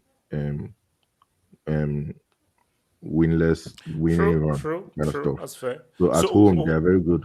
So Bournemouth, they get the win or not? That's their only away game. This is Bournemouth. Yeah, look, do you know how I say it? And try not to take this offensive, but if Chelsea can beat them, I'm pretty sure United should be able to do it. You take that offensive. I was trying to be nice with it. I did because immediately I saw it was Bournemouth. I was like, okay, this guy just lost to some bombs. Like I don't rate. So if wait, hold on. Why is that Messi? Is that Messi silhouette? This is Messi's point of the view. interview. This is the apology. Now some of the memes they've been doing with Messi, I've seen him like teaching classes, Jesus like that. Have you seen when it's so much and he's wearing like shorts and like socks? Yeah. The one that makes me laugh, the one with the guns. Look.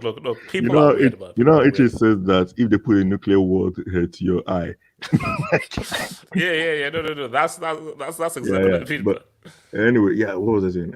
Yeah. I think United will make it because of their home games. They have Bournemouth. They have. I know they have Fulham at the last, and they have Chelsea. I've forgotten who they have in return. I think it's Wolves. Wolves at home.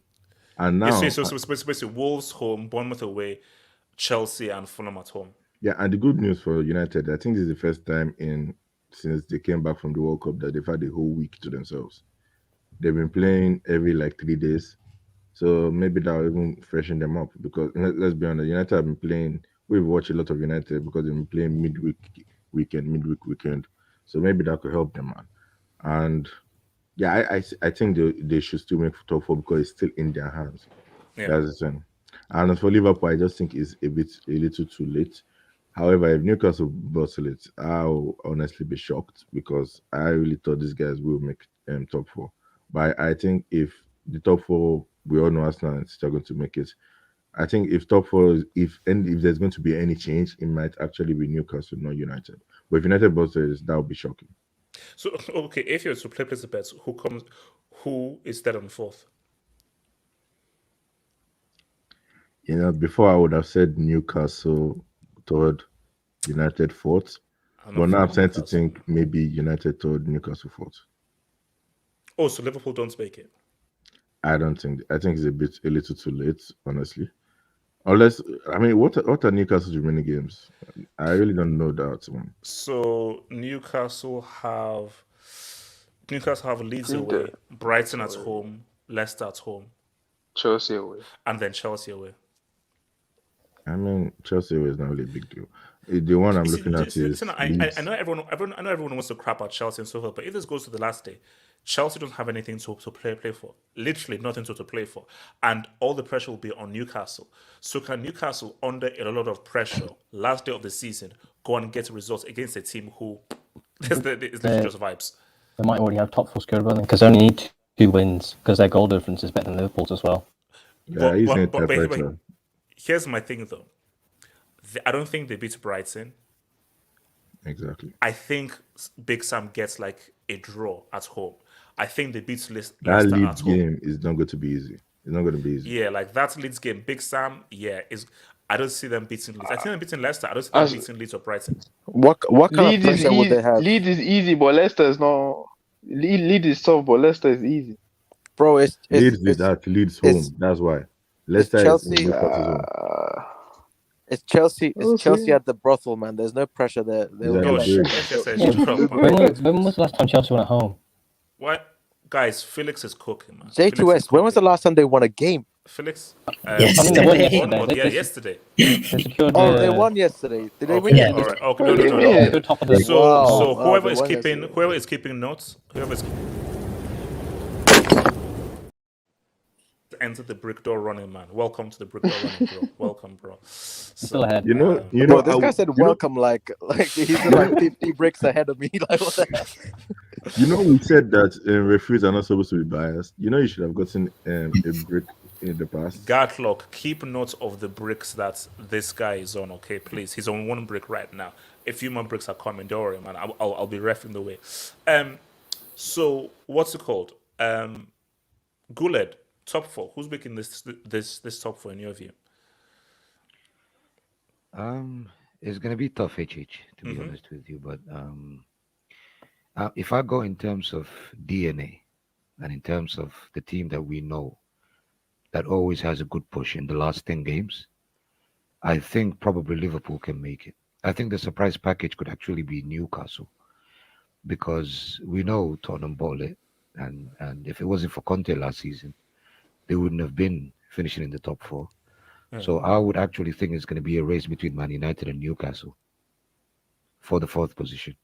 But I think Liverpool can actually win the next games they have, because they have it in them to keep just chopping off without people noticing. So I think my top four will be either Arsenal to win or Man City. And then second will be one of them. And then third will probably be Newcastle or Man United. And fourth might be Liverpool, personally. So who makes the fourth then? You said three names. I mean, so if you had to pick a third and a fourth in whatever order between Newcastle, United, and Liverpool, if you had to pick two out of those to make the top four, which Chelsea are not in contention. You mean exact order, right? Yes. I would actually go for because of the push of the last few games, I would actually give a shout for Newcastle to finish third and Liverpool to finish fourth, actually. So United drop out. Good. We need that for football heritage. We need that for football heritage. This guy talking about football heritage, man. We What need heritage? that for Wait, football what heritage. heritage? We can do the You bottom don't half have no top four. Guys, heritage. okay, all right. YSK Jesus, okay, I'll give you special invites for the cookout if that happens. Okay, are you happy?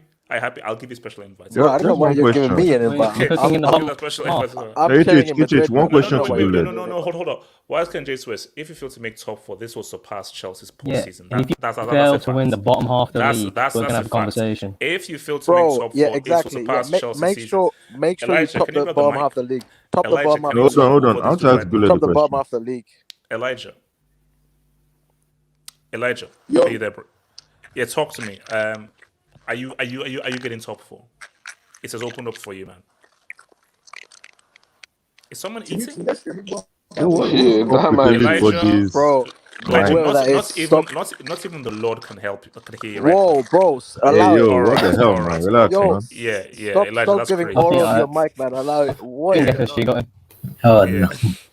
This is a Okay, PG okay, channel, man. Relax. Wait, let me get this new this. So, shout out to your boy David T. Welcome back to the membership club, David T. Welcome back, baby.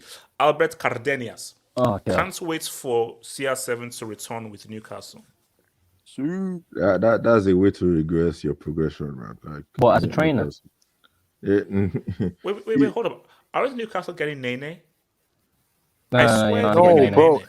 Bro, No, Eddie Newcastle Howe are said not no. getting neither of them. They're not The buying only those two. thing, the only Nene they're getting is Whip and Nene, man. Oh, Oh my No, the God. guy's in prison. all right, What I the know, hell? yeah. That was a trash though. That's Gatland, that was trash. See, Gala, you asked for that one, man. like basically, Gatland, you're not competing with Kelvin Tahiro, bro. You're competing with Kelvin Tahiro. You know, like Yo, that might be worse than the brick door. I can't lie. That might be worse than the brick it's door. like for like. So, ugly. Newcastle has easier games with only two wins needed. But I wish you say, okay, remember when we said, Arsenal have easy games, so who is West Ham and Southampton? So what happened? I think that can Newcastle deal with the pressure? Can Newcastle deal with the pressure of can you get those two dubs? Big Sam is going to get results. Basically, if they beat Leeds, I think they'll do, because I think they beat Leicester at the crib. They don't beat Brighton. No. I don't think they beat Brighton. What if Big Sam gets levitated by Newcastle, especially considering all the commentary he's recently made about him being on the same level as Pep and Klopp? Look, Wesley, he was just talking, bro. You were just Did you see what Pep said about it? Say what you want. Bro, He didn't get dead limited by serious, bro. I'm Kenny, telling you, Pep he's is a dead troll. serious. Kenny, No, Pep is a troll. Wait, what did Pep say? No, he agreed. Pep agreed. Because he's a troll. Yeah. Yeah, Pep knows, man. Respect your elders. No, Pep is the filthiest, stinkiest troll I've ever seen in my life. The guy's a Respect filthy Big Sam. Respect Big Sam. Elders, bro. Big He's Sam the is a reverse dinosaur. apology He's not an master. elder. He's So a shout out to dinosaur. Half-Up's cousin. He is a beta male, doesn't have authority. Who is a beta male? Len Lag. Okay, all right. Why is people not doing that? Okay, so David C, it's peak, but we'll just limp into. Yeah, look. Okay, let me come to United's games again. See, David C, I do agree with you. Because Gatlock is right. United are very good at home. It's just that Bournemouth game. But let's be real. If United do play their game and so forth, they should be. United should get maximum points here. Now, here's the thing though. Wait, haven't the last like 4 or 5 Chelsea United games ended in a draw? Bro, that's gonna be a terrorist game. Like, I'm sorry. But H, here's my don't let thing. them make up for YSK, your watch, man. if Lamps gets a dub at Old Trafford at your expense, YSK, do you What do you mean at my expense? YSK Jackson. YSK Jackson. If Chelsea, no, hold on. Let me just say. If Chelsea this has got nothing to do with gets the dub at you and Jace versus expense, it's got nothing to do with me. Bro, we just won the Copa del Rey. I don't know what you're talking about. We're gonna have a meal, man. We're looking forward to Tuesday. You're scared? Why scared? We're looking forward to Tuesday. But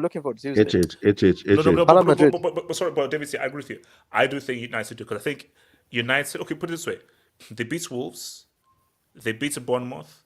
I think that Chelsea game will be a draw. They'll beat Fulham.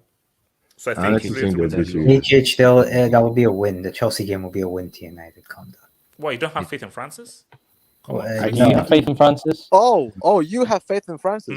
What was that? United only need 9 points. Shout to Liverpool Ifman. can catch him. Man U's home form will get them top 4, as I just said. The only loss at home was the opener against Brighton and 3 draws. Man's last 3 games are at home and 1 away is against Bournemouth. Chelsea beat them, so Man U got that. So look, see, no, for me, look, I think that's why if I'm with you, I am looking more so at Newcastle. I think this is a great. If United screw this up, hence why it will be such a massive screw up. Because if he screws this up, he's got 3 games at home and your away game is against Bournemouth. That would be crazy if they screw this up. But then I look at Newcastle's, and are we assuming they beat Big Sam, who's fighting for relegation? Oh, my God. I don't think they beat Brighton. Leicester, I think they beat them. Chelsea's final game of the season. Chelsea's getting levitated and potentially, re-recognized. Potentially Lampard's final game as a manager. Come on. How? Wait, why is that his final game? Lampard's final game as a professional football manager. Was he in yesterday's show that they said What? that? No. He's getting a contract. Chelsea He's are getting not a going contract. to- Getting a contract. He's getting a contract. So this is how I say it. Big Sam could get a result. Brighton could get a Dubinsky. They beat Leicester, and Chelsea are not losing.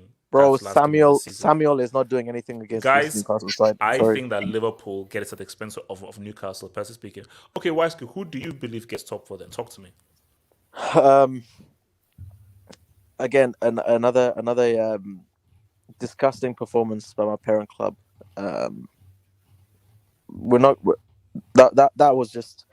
That is a good enough reason as to why these dudes don't even deserve to make top 4. To be honest, that was horrible to watch, and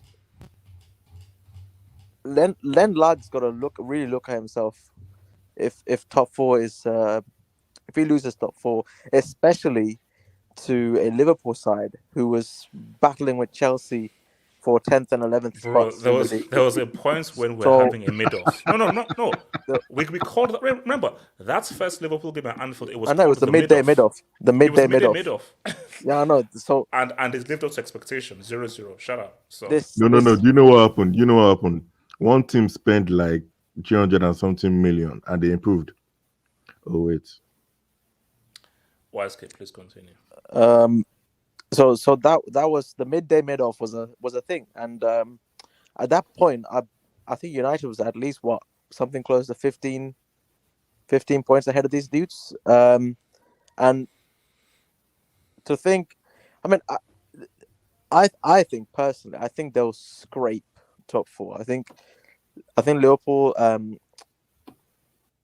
although they've got an easier path towards the end of the season, it'll be very likely because they don't necessarily have to lose games just because they're already a point behind United. and I believe they're 2 points behind Newcastle. So they don't necessarily have to lose games. If a couple of draws get in there, and then the other teams win their games or win a couple of their games, I think United will scrape through it, and I think Newcastle will get third, which is incredible. Like, again, this is why Chelsea Football Club should fear for their spots next Why season, is because can I ask you a question? these dudes. Sorry, Gulad, you said, I remember you Yeah. saying that God has a weird sense of humor. Wouldn't it be funny if the team with an entire country behind them who spend next to nothing really, they probably spend a quarter of your net spend this season, ends up in the CL and finishes third, and potentially takes away your top 6 status come next season? Like, you're gonna that's the team. So That's the Chelsea's team. top 6 status is cemented. I don't No, know what you're on HH, about. HH, That's that's I the don't know team. what you're on about. That is the HH, biggest part of that's bull the crap I've ever team heard in you're my life. battling next season for top 7. That's the team that you're YSK, shut up, man. I mean, you're in the top 6 the bottom. That's the team you're battling for top 7 next season. Can you answer AJ, why- can I speak on this? Yeah, why is Yeah, I'll come to it? AK. I'm gonna ask you a question and then I'm gonna ask you a question. Yeah. Okay. Basically, bro. Fair enough. You know, this year Chelsea fucked up in terms of the finances or whatever Bowley's doing when he's talking about, oh, we're in a fantastic location and some bullshit that he was talking about. Fair enough. But at least let's hope that we're not going to be there for 10 seasons. Looking for a build up for 10 seasons. If it's a year or two, fair enough. We can deal with that. So that's the first part. The second part that I wanted to ask you is because you're a gambling man. Would you actually put your money on Man U to finish 4th, or would you put your money on Liverpool? And be real. Wow. So YSK just exited. So YSK just exited. That is what I call cowardice and so forth. I'm good at. Do you know what that tells me? He's putting his money on Liverpool to finish top 4 because 100%. it's no because my thing is that means he wins both ways. So if United don't get top 4, he wins some money. If Liverpool make top 4, okay, United makes top. Sorry, if Liverpool may make top 4. Okay, he's sad United didn't make it, but he makes some money. If United make top 4, he loses money, but United makes top 4. So, in a way, he wins either way. Cheap. Cheap skates, man. What's it called? AK, talk to me, bro. So, before I talk about the top 4, I would like to first cook the red side of Manchester. I'm not going to call them by their full name because I don't see why they deserve it. Boychester divided. Oh, yeah, Boychester divided. Firstly, can I talk on Eriksen? Okay. This guy's just a smaller version of Labille. I can't lie. I like Paul Pogba. I didn't think his United move was very good. But what's the difference between him and Eriksen? Except for the fact that Pogba had more tech. Because the thing that United fans criticize Pogba for, defensive work rate, does Eriksen have defensive work rate? The guy is 31. And I don't got care. half a heart as well. So I couldn't care less. Okay, He doesn't have Jesus, defensive work rate. He doesn't have any defensive work rate. I mean, AK, are you judging Eriksen post the heart situation or pre the heart situation? which one do they have? They have the Eriksen post the heart situation, not the Eriksen pre heart situation. So I'm not gonna judge Eriksen based on what he did 4 years ago. Okay. Who else? We talked on De Gea. Can we talk about Wait, are they making top 4? Are United making top 4? Despite United losing the last 2 games? Despite United's terrible form and their bum ass purple patch players, they will scrape top 4 because the Premier League is not very good this year in terms of the challengers. So they will scrape top 4. But I think it will be like 1 point between them and Liverpool. Mr. Anthony the Goat, do Tottenham still have a chance of getting top 4? Or is that just a joke? Or do you still believe Tottenham can shock everyone? You still think Anthony is the goat, by the way? HH. Yes, sir. You can hear me, right? Loudly and now quietly. Go for it. Okay, all I'm gonna say is, as a Bayern fan, watching the Premier League this weekend has given me a lot of excitement. You know, as a Bayern fan, watching Tottenham has given me a bit of excitement. No, I'm a Bayern fan.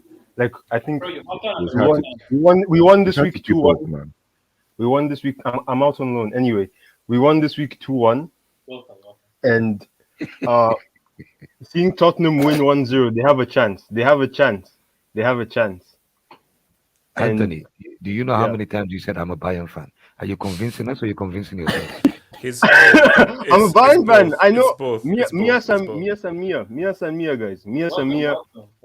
Guten Tag. Je parle German. That's French. All right. Oh, Okay. shit. So Oh, shit. all right. Okay. So let me just hit you with. Let me hit you with two. Let me hit you with this. And also, you know that there's a thing called That's Google a book Translate. That's a Tickets certified. with it as well. So yeah. That's a shame. That's a certified book door nomination. No, okay, but seriously, I still think United are going to get top 4. I think So Newcastle you're are going to saying get top Newcastle 4. and United. So you're Yeah. saying Newcastle and United are going to do it. Yeah, De Gea's a brick though. De Gea's a brick. He needs to be sold. Elijah, what are you saying, bro? Can your boys make top 4? Elijah. Z-Man, who's making top 4? Z-Man. Can I just talk about Martial, Casemiro, and David?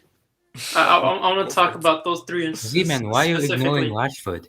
Why are you ignoring Rashford? The purple patch. Rashford. Okay, no. Here's the thing. Someone shared some crazy thing on Twitter because the notion was Salah is having a horrible season. Rashford is having one of the best seasons. Oh, that's And I'm uncomfortable, like, man. You're start going uncomfortable something, territories, man. That's uncomfortable. Yeah, but when it comes to David, he was at no point was he ever the best goalkeeper in the world. I don't understand where this notion came from. People like to point to 2014 or 15. That was literally the best goalkeeper then was Neuer. I don't understand where David De Gea. Just because you're making saves doesn't mean that just because you're able to stop saves that you created, the errors that you created that lead to the opposition having chances doesn't make you a great goalkeeper.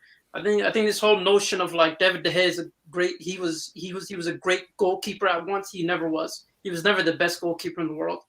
I mean, I think his status was overrated. Yeah, no, he never was. No, he was maybe like a top 5 at best.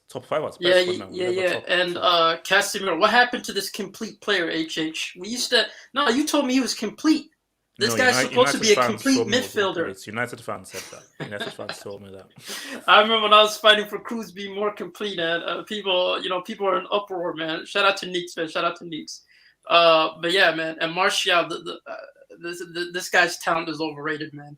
My goodness, man, this guy's afraid of competition. But are you seeing what he's eating?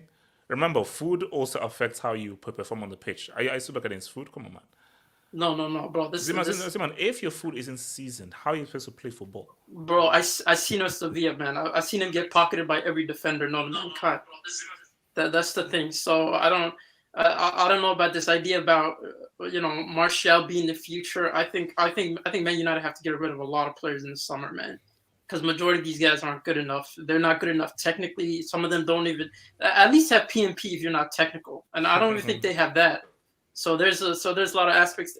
I do think they're going to finish top 4 because that would be they're not going to bottle it. HH. There's no way Man United is going to bottle it, man. They're going to have to make it to the top 4 at this point. I mean, they still got a game in hand, which could end up being 5 points, I think. Yeah. So at this point, I don't think they're going to bottle it. It's more closer to Newcastle, which that's going to be tricky for Liverpool, man. Now Liverpool fans' hopes are up, man. I don't think Liverpool are making it. Who's making it? So you're saying Newcastle and United are going to make it? Yeah, I think they're going to make it. I don't think Liverpool are going to make it. I think it's too late for them, if I'm being honest. All right, let me hit this really quick. So Uglyhood says, HH, stop trolling. Leeds is getting mutilated. Bro, didn't Big Sam only lost 2-1 to Man City at home. That's at home, and it's only 2-1. Big Sam can get results. So if City with Haaland and didn't mutilate Leeds at home, what makes you think that they're going to get mutilated by Leeds, but by Newcastle when they're at home. No. Now, Newcastle may win like a 2-1, like a 1-0, but they're not going to destroy them. No, that's not happening. Shout out to your boy Ifman.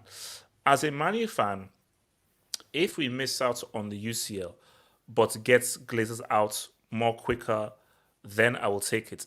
Glazers not selling yet is screwing our summer window. No, but even if it's like a weird thing, I think that may be like the kind of weird concept that United fans may take that if they miss out on the UCL. But here's the thing though, if when you're playing a very dangerous game, are you sure that if you miss on the UCL, that will get the Glazers out? Glazers have been like cockroaches. They have survived everything. They have survived everything that you've thrown at them, bro. So I feel that basically it will be the biggest L if let's say you don't get top 4. You suffer the embarrassment of not getting top 4, losing out on it to your sworn rivals Liverpool, and the Glazers still stay. That would be even massive L. So maybe I'll play keep the UCL and just keep saying Glazers. Wait, how long have United been Glazers out for? Since for 2006. ages. Over 6 years. 2006. It's been forever. All right, hold on. Damn. Hold on. You've been Glazers since 2006? That's crazy. That's when they came originally. No one wanted it because it's the depth stuff. So, Well, lots of fans come up- J2S, what happened to your mic? I swear you actually had a quality microphone. Like, His mic is typewriting, man. bro, like your mic is it's not. His mic is telegraphing and so forth. This is The from force is with you tonight. It's with him now tonight. Shout out to boy Ifman again. If Real Madrid, no. Let's save that. So guys, let's talk about this, man. So guys, so we're doing a special UCL preview tomorrow. So Are hopefully you gonna do the intro for the UCL? Oh no! I'm saving that for tomorrow. So basically, this like a light little preview. This is a Hangout preview. Then we're gonna have like a full intense preview on Monday. So Monday nights, I'm getting a few guys together and so forth to the heck. So to talk about this whole UCL thing, man. And guys, let me be real with you. Now, this is not a jinx. I repeat, this is not a jinx. I feel that City will very easily beat Real Madrid.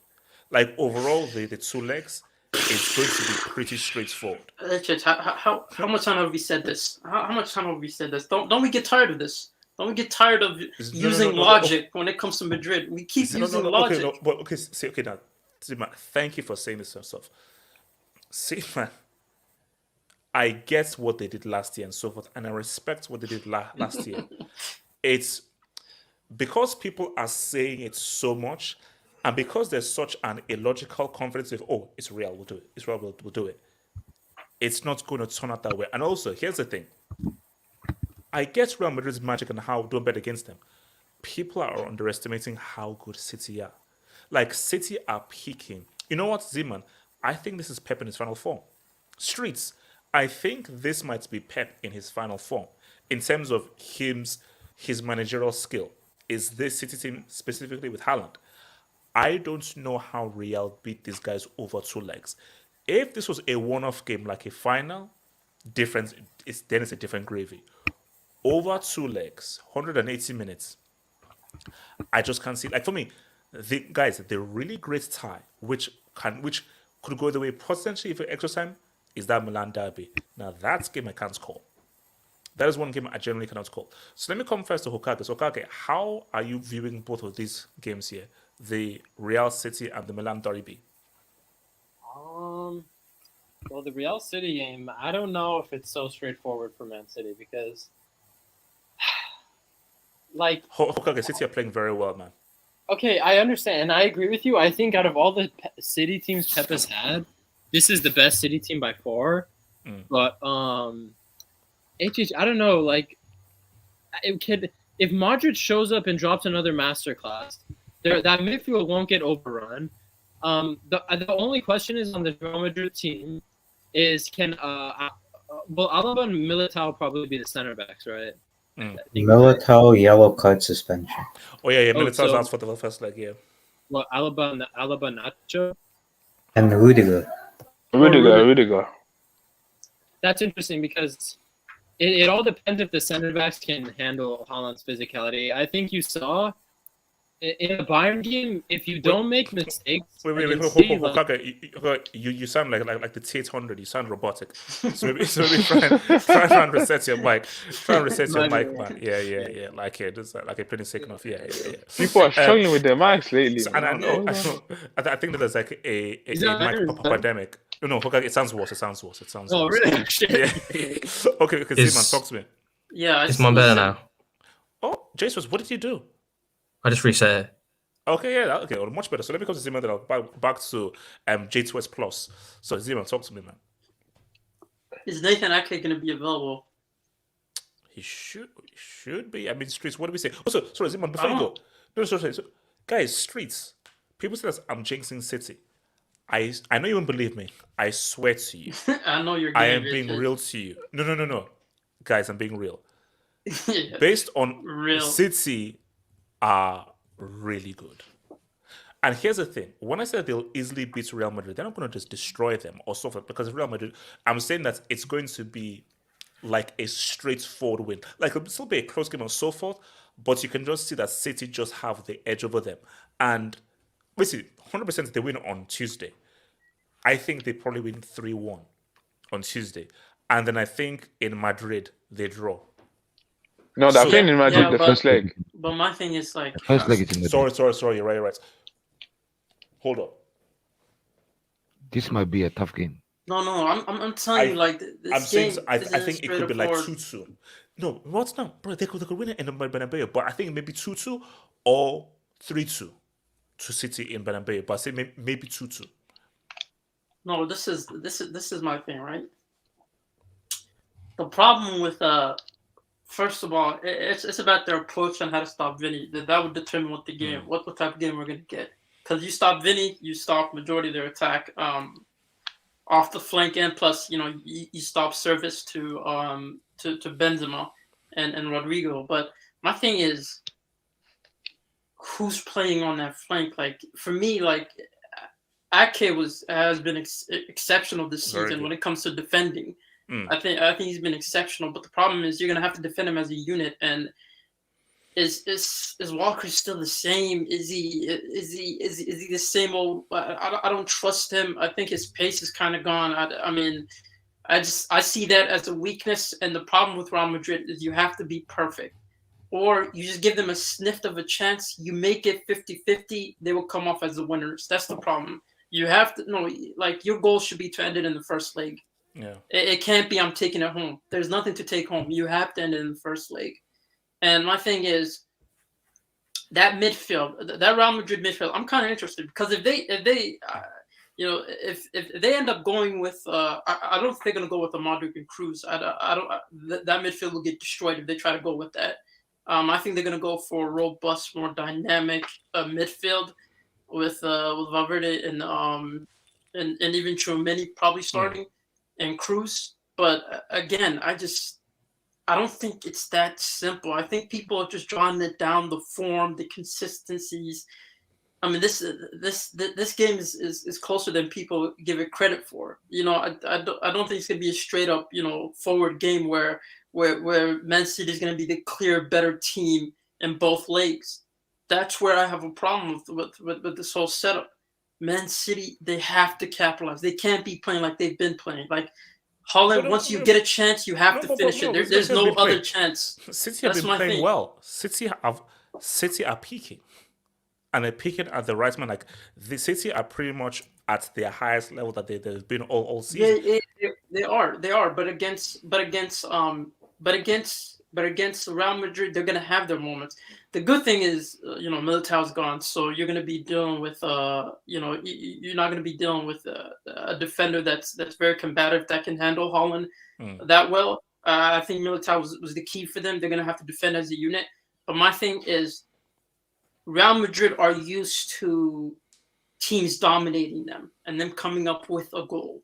So my thing is, you can't dominate and be okay with missing your first chance. You have to set the tone from the beginning, and that's where City have to come with. You can't be like, oh, we missed the chance, we can try again. I've seen this movie way too much, HH. I've seen this movie way too much in the Champions League. I've seen it way too. We've seen it with Liverpool. We've seen this movie way too. And I feel like Holland, first chance, first goal. You have to set the tone. Like, no. But Sebastian, don't, like, let's be real. Real Madrid have made Liverpool their BITCH, but for City and Real, it's been back and forth. There's been a back and forth of City beating them, Real beats them. So City and Real, they've both beaten each other. For Real, it's been one-sided. Crazy one-sided for Liverpool. So you can. It's not the same with Liverpool. It is the same. We've seen that story several times. City, the story is complex. You know? it's complex, but the thing is, it's complex, but you can't let it be a 50-50 situation where you're not finishing off your chances. They create their first chance before you. If it comes down to that, that's all they need, because Real Madrid are momentum merchants. All they need is just a moment. That's all they need. They just need a moment, and then that's when they capitalize. And City are coming up against a team that they haven't faced, someone that's a momentum merchant. Usually, they're able to dominate their opposition, create chances on a consistent basis, and keep up with that momentum. But once the momentum shifts and they have a sniff of a chance, Real Madrid are able to execute it. That's where they have to finish off this time. So what are you saying about what's I gonna say? Milan derby, Milan against AC Milan. So well, Milan against Inter rather. Zima. Yeah, what? No, Milan against Inter. Milan against Inter. Milan against Inter. Oh, Milan against Inter, bro. Let's keep it real, bro. I genuinely believe that as loud as that might sound, Inter Milan might make it to the final, man. Because I feel like they really have. A Lukaku two-piece, a Lukaku masterclass. Is that what you're going to tell me? Yeah. Listen, I'm telling you, the first leg is not going to be exciting, bro. I don't understand why people think these two legs are going to be exciting. It's going to be close, but I don't think the first leg might not have been a goal scorer. It's like, let's be real. Now it may have changed, but the last 2 or 3 Milan derbies I've seen have been crazy. I think there was a point when I think 3 Milan derbies in a row finished 2-2. So a lot of these games between both these sides have been very accessible. Yeah, but this is for a spot in the Champions League final. Now that's what's going to go. Because this is a UCL semi, not a Serie League game. I think, and also when you look at how they've gotten here, it's through defense. So they've gotten here by having goals. So I think this is going to be supremely tactical. I think this is going to be a game of not trying to make mistakes. Yeah. Which then leads to very old school. Yeah, it's not going to be as back and forth as it was. So I think it's going to be a game of just trying to not make mistakes, scoring in the second leg. And I don't think the first leg is going to be exciting as much as everyone thinks. We might not even have a goal scorer, bro. Let's keep it real. It could be one of those types. It could be 0-0. It could be 0-0. So yeah, I see the second leg be more interesting than the first leg. The first leg I see a 0-0 or 1-1 at best. But you know, also what's weird is that home and away doesn't actually matter. Yeah, for each side. It really doesn't matter. I mean, to an extent, it's like obviously they have fan allocations are differently, so there'll be more Milano fans and more Inter fans on the legs. But in terms of, we both know this pitch, because when you're playing at home, it's two things: it's the fans and also the dimensions of the pitch, because every pitch feels different. But these guys, we both know this pitch as well as each other, so we'll pretty much feel at home, whether it's home or whether it's freaking away. And also, they know away goals. So I think, it's pretty much just going to be like 108 and it's going to be a safe game in the first leg before they start taking risks. That's what I think. AQ, what are you saying about both of these games, bro? Yeah, I agree with Z-Man in terms of the Real and Inter game. I think it's not as straightforward as we think. I still think City are going to win. I still think City are going to win. I think that it'll be like a 2-2 at the Bernabeu, and City will win like 2-1 at their ground. I just, as much as Real have the UCL heritage and like the momentum shifts, I just think City this season, I don't think they're the best City team, but in terms of a tournament team, they have everything you need to win tournaments. Plan A, Plan B, everything. Yeah. They have a good defense. They're very hard to beat on transition. That was one of the biggest issues in knockout games that on transition you could get at them. This defense you can't get at them. They're solid, and they have in Holland. They have a game changer where if tactics are out the window and you need a guy to win you games, Holland just cross the ball. So it's basically you can now go route one. Yeah, crossing inshallah. Yeah, crossing inshallah now works. You can win them. You can win the games easily, and I think with Inter and Milan, I think it's going to be a battle of the keepers, in my opinion, because they have the two best keepers in the UCL, and I think it's going to be as simple as one moment of brilliance or one mistake, because both defenses are so hard to break down and they have really good goalkeepers. I think it will either be decided by I think Leao was injured the first leg, right? Oh, is he out for the first leg? I think he got injured during the weekend game, so I don't know if he's in for the first leg or not. So that might be a big thing because Milan don't have any attacking impetus other than him. And Inter, I think Inter will win because I think Inter's defensively they've been very strong. Very strong, and I think the midfield, in my opinion, is superior to Milan's in terms of attacking impetus. So if you need a moment of brilliance, I trust Inter's midfield over AC's midfield. But do you know what's weird though? Do you know what the worst final would be? Man City and Inter. Because if City win, which could potentially be a treble, Lord in heaven, if Inter win, then it affects my Mourinho narrative. How? Well, another Champions League? No. Yeah, Mourinho is he's the only guy who's given Inter the only UCL, so that's a narrative. So you've taken too many L's. I don't think that will happen. Yeah, you've taken too Mourinho's finished anyways. HH, you know another L as well? Uncle Mo might be sacked from Roma if he doesn't deliver them UCL football this season. Man is 7th, bro. Oh my God, bro! If he's sacked, Pep is clear, bro. I want Pep winning trouble while your boy's getting sacked. How many times? There's no way Mourinho is having a three-peats in sacking, man. I dare those ungrateful. That's his little trouble, man. And also, I don't want ungrateful losers to have that. That's a domestic. And also, Lacazette is the league on top scorer ahead of Mbappe.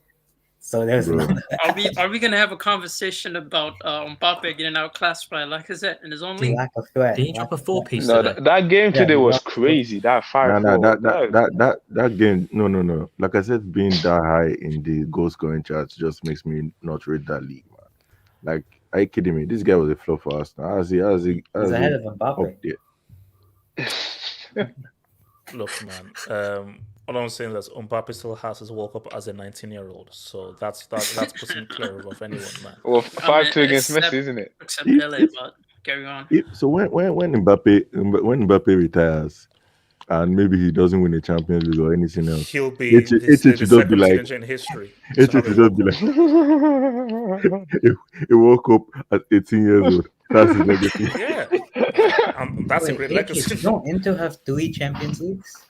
Yeah, I don't they understand have a where couple this. Champions League. Yeah, I don't understand where this. I'm That's what I'm counting saying. from the Champions League era. I'm not counting. Oh European yeah, that's trophies. the problem. I'm counting for the European Champions Cups. Era. Yeah, so I'm not counting European Cups now. Black and white tax, like World War tax, man. Just a biscuit tax. You ran in then times. Your time No, I tax. wasn't. Dixon. So I'm shout out to guessing Real Madrid Ifman. doesn't have Shout out 14 titles, to then. Ricardo. Shut up. Ifman. If Real Madrid win the Champions League again, will you trash the CL and call it a bomb league, just like you say Yes. EPL is trash when City Yes. owns Real Madrid making CL a famous league? Can I respond? Ifman, can I respond? Let me respond. Well, actually, yeah, I can respond. So you can't even answer. So let me respond to Ifman. That's how rattled you are.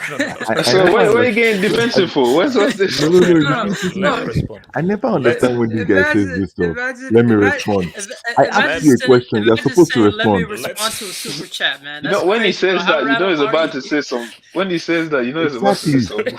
And the worst is when somebody asks him a question. They are supposed to respond. Like when he says let me respond, a brick is coming. He's conjuring up a thought. That's what he's Yeah, doing. on the A spot, brick is bro. coming, man. Let me respond. Bro, So the here's the creativity thing of Wan here. Bissaka on the ball, bro. Here we go. Real Madrid. That's my. See, I have a dilemma. This is my dilemma. I don't want Man City to win the UCL because Pep is arrogant, and I don't like arrogant people. And Pep is an enemy of Mourinho, and an enemy of Mourinho is an enemy of myself.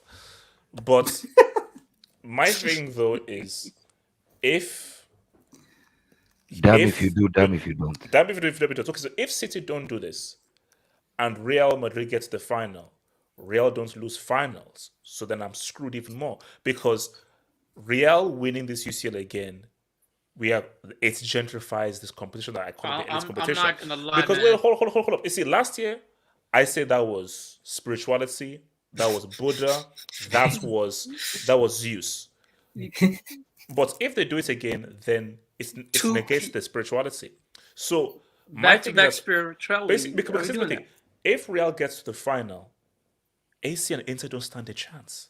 They don't stand a chance. They're getting they're getting waterboarded. They're getting waterboarded by Real Madrid in that final, bro. So my thing though is Guantanamo Bay edition. Okay, look, Jesus, I remember I pulled back, so I didn't really go fully. So let's just relax. So, but if Real do win this UCL, guys, we've got to call it a Farmers League. We have to. As much as that will pain me, as offensive as that will be, because this is my competition, we have to call it a Farmers League. You know what? You know what? So I'm screwed. I don't want it to be a Farmers League. I don't want City to win. So what do? You support City. You need to stop with these narratives, man. The word narratives is my oxygen. I'm gonna keep it real. If they win it again, the Spanish Super Cup is a bigger tournament than the Champions League, in my opinion, bro. How are we gonna respect the cup? How are we gonna respect the cup that's dominated by one team? What's up with all these other teams that are supposed to be on the up, man? Like, wait, hold on. Ugly Hood Rat says Man City beats Real Madrid in the 1920 home away. Yes, they did. I told you, City and Real, they've both had a back and forth. They say like Liverpool, Real Madrid have bulldozed and bullied and father figured Liverpool several times. Like literally, like Real Madrid is their foster father. He's their legal parent. But for City, it's been back and forth. Yassin Ibrahim, Spanish Longley plays. He'll cost them. Ake and Walker. Oh, is that Laporte? I haven't seen this guy disappeared. Respect them, man. No. Laporte has been alright. Laporte has been alright. Come on, respect Laporte. Wait, hold on. So, Ifman, thank you for the Dubinsky, Ifman. Thank you for the Dubinsky, man. AC beats Real Madrid in the final for the narrative. That's not happening. Istanbul redemption. Carlo loses in Istanbul again. Carlo won 2 for Real and AC, but we lose 1 for each in Istanbul. Oh, wow. AC is the next big heritage team to hand Real Madrid their first UCL final loss. Now, guys, here's the thing. In terms of a narrative, that would be the greatest UCL narrative. If Real Madrid's first ever final loss comes at the hands of an AC Milan. That would be that. But if, man, AC Milan cannot beat Real. In that final, unless Milan have the greatest defensive performance of all, they can't beat them. Let's see, my thing is screwed. Whoever wins between City and Madrid, it's a dub. But do you know what I say? Do you know what I say? If City make the final, I believe the final will be harder than these games against Real Madrid. That's my belief. If Milan win, we need to have a serious conversation about a French striker. If Man City make it to the final, they're lubricating everyone. Kenny, stop that. I'm just saying. Kenny, we're not having no convo about. I'm not even mentioning this. We're not having that. But let's be thinking, like, if, like, guys, can I just keep it in the stack? We all know the final that we want to see. So, guys, okay. If you like to bet, put a bet right now. Speak for yourself. I want Man City. You like to shush. We can put a bet right now. AC Milan Real Madrid final is 100% not happening. I'll say it again. AC Milan Real Madrid happy because remember how much we said that we wanted Italy, Brazil in that World Cup semi. I mean, it was definitely happy because we're so desperate for it. Wait, which year? Italy weren't even in the World Cup. Yeah, which year was this? Brazil, Argentina. What stone age was it? He act like that's the last World Cup. Did I say Italy? This guy said Oh, I said it's Brazil. I did. Wait, hold on. Which guys? Who said it? Which year? That's messed up. Who said it? Which year? I thought you were talking about some time when I wasn't born or something. You know, like them 1990 or 80. Wow, you know how messed up that says? Yeah, just say, wait. because they're not winning the last 2 editions. Bro, you have to That's drop the no, break, that's man. messed up. No, You I have can't to do drop that. the break. No. This reminds me of when Abdullah said 2000 World Cup, man. Like, Oh yeah, bro. 2000 World Cup. Yeah, 2000 World Cup. Yeah, World Cup 2000. World Cup 2000. Okay, a Millennium World Cup that we didn't know about. So by the way, HH, you said I think in a previous stream that if Madrid win the UCL this year, you're doing the hangout in Spanish. Yeah, I'll do it in Spanish. I actually have a receipt of you saying that Real Madrid and Napoli won't make the semis. Yeah, you were actually arguing with me when you said that. Okay, I said guys. there would be Okay, guys. finals. Okay. We've jokes enough. It's a man's. Oh God, it's a Man City AC Milan final. No, it's not. No, Real it's Madrid not. can win, dude. I think. Hokokage, I'm not asking you. I'm telling you. No, I'm telling you. No, Hage, this is not an opinion. Ladies and gentlemen, It's this a is what Man you call the City. power of imagination. It is a Man City. Third place match. AC Milan. It's gonna be Man City versus Inter Milan. It's 50-50. I don't know. Ricardo, that's what I just said. Oh, sorry. Did I say? Oh, sorry. AC Milan. Sorry, AC Milan. Okay, Ricardo, talk to me about both of these games, man. What happened? Sorry. Also, see, this is why I do this. This really annoys me. Anytime I really want something, so basically, You wanted Bayern PSG. I wanted. We all know I want a Lukaku redemption story. I know that won't happen because we know that if Lukaku scores the UCL final winning goal, I will cry. I will literally burst out in tears if Lukaku scores the UCL final winning goal. But we know that's not going to happen because I'm unlucky and life doesn't like me. If it's an own goal. Ricardo, talk. No, I think with the Milan derby, I think this season, Inter Milan they've beaten Milan like 3-1, right? Like in terms of head to head. So it would really not be surprising if Inter Milan do it again. It kind of seems like they know how to play them and they know how to beat them. So I can't really say much about the Milan there just because I haven't really watched Milan or Inter that much. Only watched them a bit, but I haven't even watched them face off each other. But I have seen that Inter have been the more successful Milan side. So I'm gonna say that in terms of the Man City Real Madrid tie. If I'm being honest, like it completely depends on Manchester City. Because the last times they faced them, I mean, yes, Man City did beat them home and away, I think 19 and in 20 season. But I mean, there's a Rafael Varane tax on that too. Oh wow. And then the last one, which was last year, let's be honest, like the only reason Real Madrid even got through is because Man City let them stay alive. Like the amount of chances Man City had in that tie, it should have been done by the first leg. And before the miracle shot by Real Madrid, like that game should have been done and dusted. I think now that they have a striker, they're very confident. They're like 20 games without losing. I think like I don't see how exactly Real Madrid beat Man City other than pure like just on pure. There's this thing in Spanish you say garra, which just means pure like guts, war, like just all that. I just think we can talk about UCL heritage all we want, but UCL heritage didn't help out Bayern Munich against Man City. So this whole UCL heritage doesn't actually exist. With Man City, like I think now they have Haaland. Haaland's a man on a mission. I think I do favor Man City more, especially the fact that the first game is in Madrid. There's no Militao. Not that Militao has actually played really well in the last few games anyways. I don't know if you guys saw yesterday, but he got put in a freaking in a blender by Abde. Like Militao literally started breakdancing, but whatever. They lost anyway, so it doesn't matter. Yeah, I think I think they have to take advantage of that fact. And if they don't take advantage of that fact, well, then they get to go home at the Etihad, where, let's be honest, they have been kind of a fortress. So things have completely favored Man City. I don't see if they fail this one. That honestly, to be honest, I really don't know when Man City's ever gonna win. I mean, like if you don't win now, what's happening? Yeah, for sure. Like they have to. Because every year, that midfield of Man City is not going to get any better. It's still good, but it's going to slowly decline because KDB is going to get older. Gundogan might not be there. Bernardo Silva. But Ricardo, they have the money. They have oil. Yeah, but just because you replace the player doesn't necessarily mean it's going to work. The only thing we know that works is the players they have now. I think everything in this tie favors Man City, and I think this time they should be able to go through. And I remember the last game Man City just played against the Leeds. Erling Haaland, like, I mean, obviously if he doesn't score, it doesn't really do much, but some of the chances he missed, and every time we see Erling Haaland have a stinky game where he just misses goals left, right, and center, the next game he just bounces back and just scores like fun. So I'm expecting him to completely score.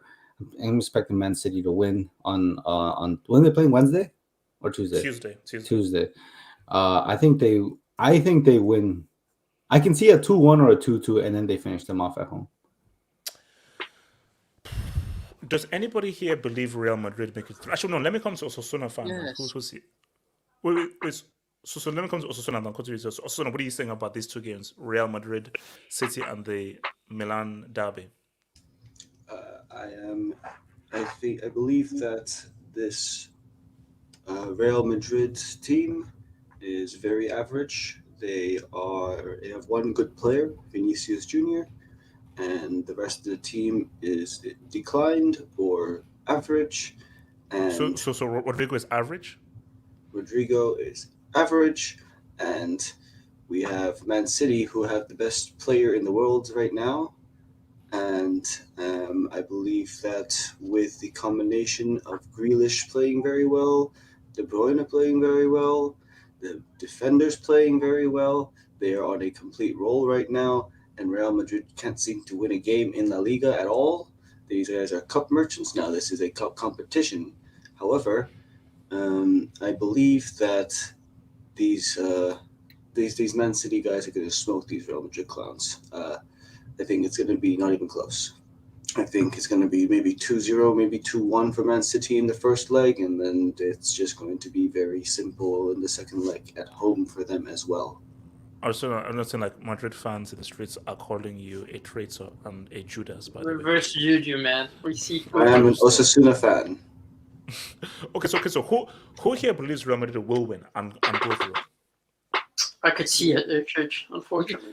No, Simon. I do. You were expecting for Man City. What are you on about? No. This is my problem, bro. Everyone points to Man City. We know how this game works. It's not based on stats. It's not based on previous performance. It's not based on, this team is on form. This team has quality, more quality. Like, let's be honest. Carvajal is somehow, he's trash every single time I've seen him play. But when it comes to moments you need him, somehow this guy transforms into his prime self. It doesn't make sense. Like, this guy's trash. He's literally garbage, but somehow he finds his form. And I've seen this way too much. I've seen this script way too much.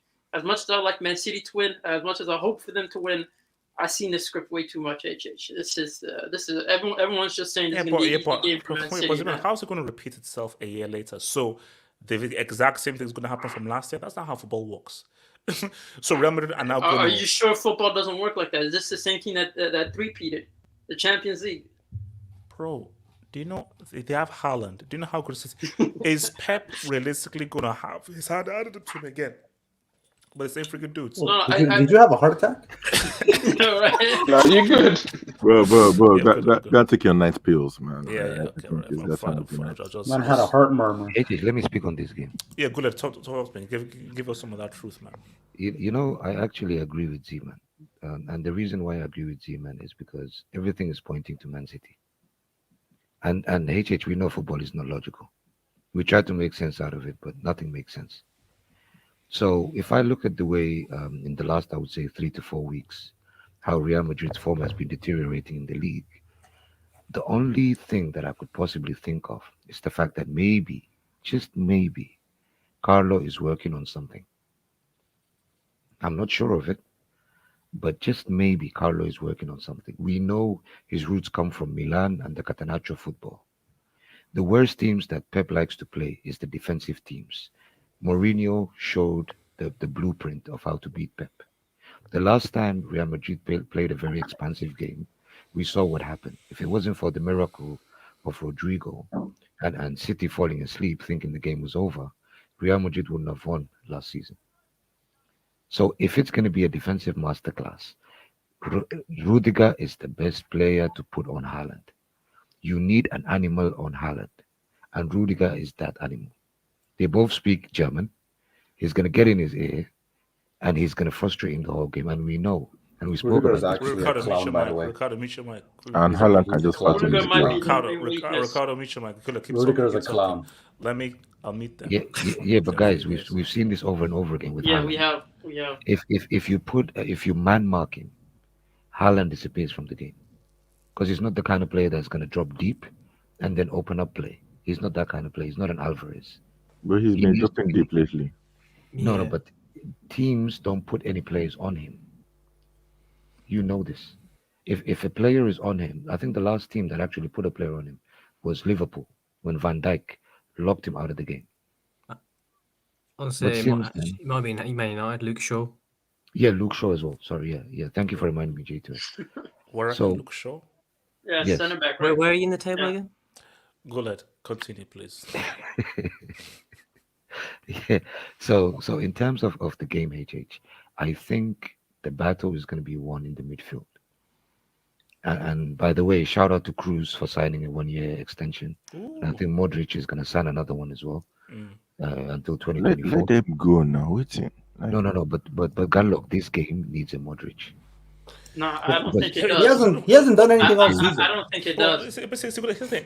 He's How been much trash this more season. do these guys have? You see, guys, Zima. we are looking at this No. through rose-tinted glasses. They can't. History can't repeat itself It's a just you're year reverse cheating later. so hard. Okay, no, okay. You're reverse cheating so hard. The way Let you're me laugh. twerking, the way you're twerking, This is Let me crazy. laugh. This is the so way shit. you're twerking for Real Madrid is It's crazy. just- I know reverse drinks, bro. This is the hardest reverse drinks I've ever seen in my Bro, life. I never seen You someone know the jump guy down like used. that. You know he used all his drinks in the World Cup. He's trying to squeeze out more, Yeah, man. but Hokage. Get It's his like refill. Ronaldo trying to play in his prime again, bro. Like, This guy's twerking so hard. He's gonna leave a shit stain on Real Madrid's Look, jersey. do you know what happened? Let's bro. This is what happened. I made a sacrifice at the World Cup. My sacrifice was Cristiano, Messi, take it. that was a sacrifice. So and How many Really? sacrifices are you I allowed thought to the make? sacrifice would be Chelsea 12 or something. Because, bro, no. Do you know what it is? I feel that I sacrificed everything from Cristiano, and I'm not paying for it. So basically, all of this is because, trust me, I used everything on Cristiano. I used everything, every fiber of my jinx I used on Cristiano. So I think I'm now paying for it. Yeah, That's but why you fell No. off. You fell off. Shush.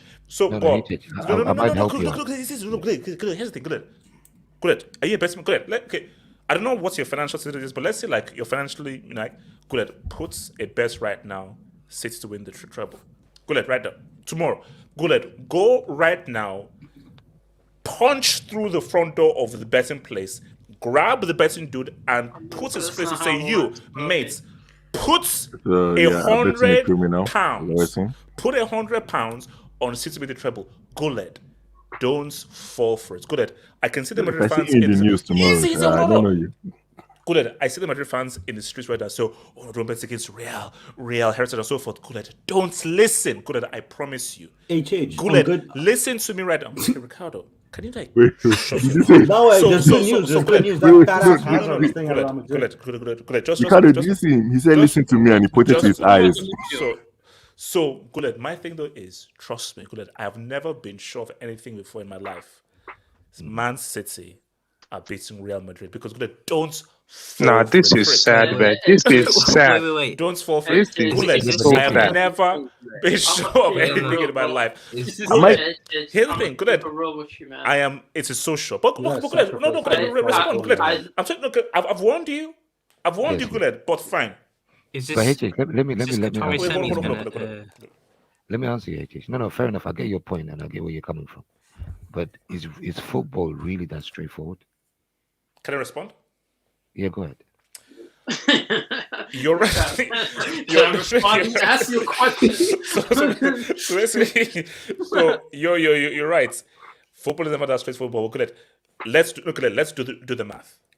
We all saw what happened last year. You're not good at And what was the shout out to Miss Moore? What was the narrative? What was the narrative last year? Last year was Real Madrid never became together. They now come back. Good. They are using the same narrative again. Good. Why did that narrative work? We didn't expect Real to do what they did, but because they did what they did, that narrative of never bet against them, it can't work a year later. Maybe it doesn't work a year later. Good. all signs, if you do the math, Real cannot beat City. And good, this is the last thing. They've got a 2 flex. Oh, good. Oh, our passing game can't work. We bring on the freaking Nordic freak from Asgard. Now what? Good, you can't beat them. Okay. HH, let me ask you a personal question, right? Since you're the analyst coach, right? Which one will hurt you more? If Real Madrid win or if Man City win the Champions League? Let me respond. So,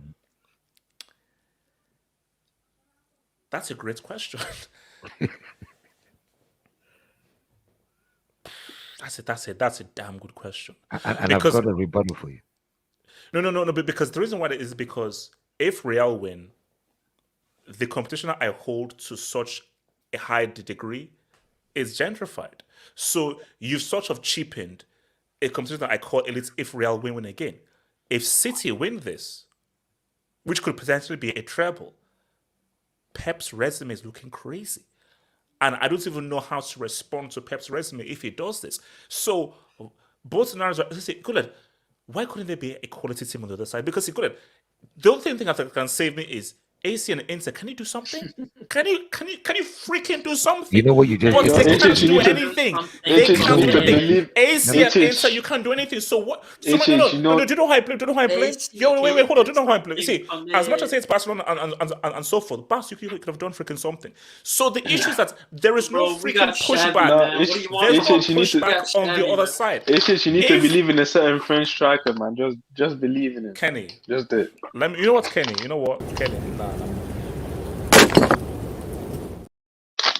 Forbid.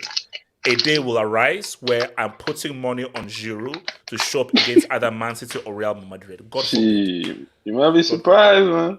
Yeah, but I'm just saying, if Giroud does it, man, we're gonna have some very, very interesting convo. Wait, hold on. Go ahead. I'll come to you, Barry. Go ahead, talk to me. No, HH, I get what you just said. You just described to me how it feels. I've just But accepted. which one will hurt you? You still didn't answer me. Which one will hurt you? Be real with you, it will be Man City. Man City, right? Okay. Oh, why? Let- HH? We're gonna have a party if they win. No, Zima, give me a second. Let me It's going to happen. The reason why it hurts me because of the guy on the right hand side of the picture. That's why. So, I'm gonna love it, HH. Let me I'm never answer gonna you let it this, down. right? I want you to know that. I agree that Man City will hurt, but if you really think about it, and Zeman can attest to this, if Real Madrid win the Champions League, wouldn't that give actually a push for the Super League to be taken seriously, thanks to Perez? Perez has to come clutch with that, man. He has to make an announcement after he wins. Here's the can I be real with you? Why can't Which means you can still eat. You got Super League. Wait, I don't want to eat. I want to dream first. Okay. Let me dream first, then eat. So, why can't Lukaku score the winning goal? Are you still finding why? Because he's a Timbalandic idiot. That's why.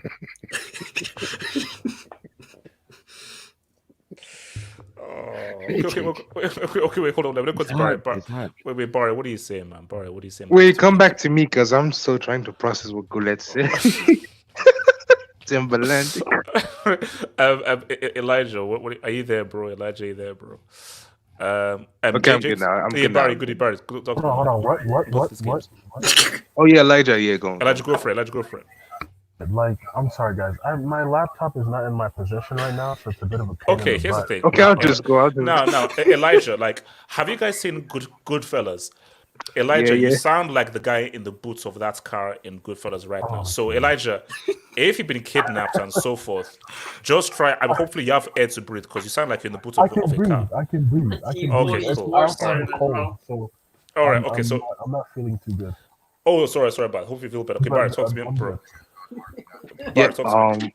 Yeah. Excuse me. Yeah, I got Man City.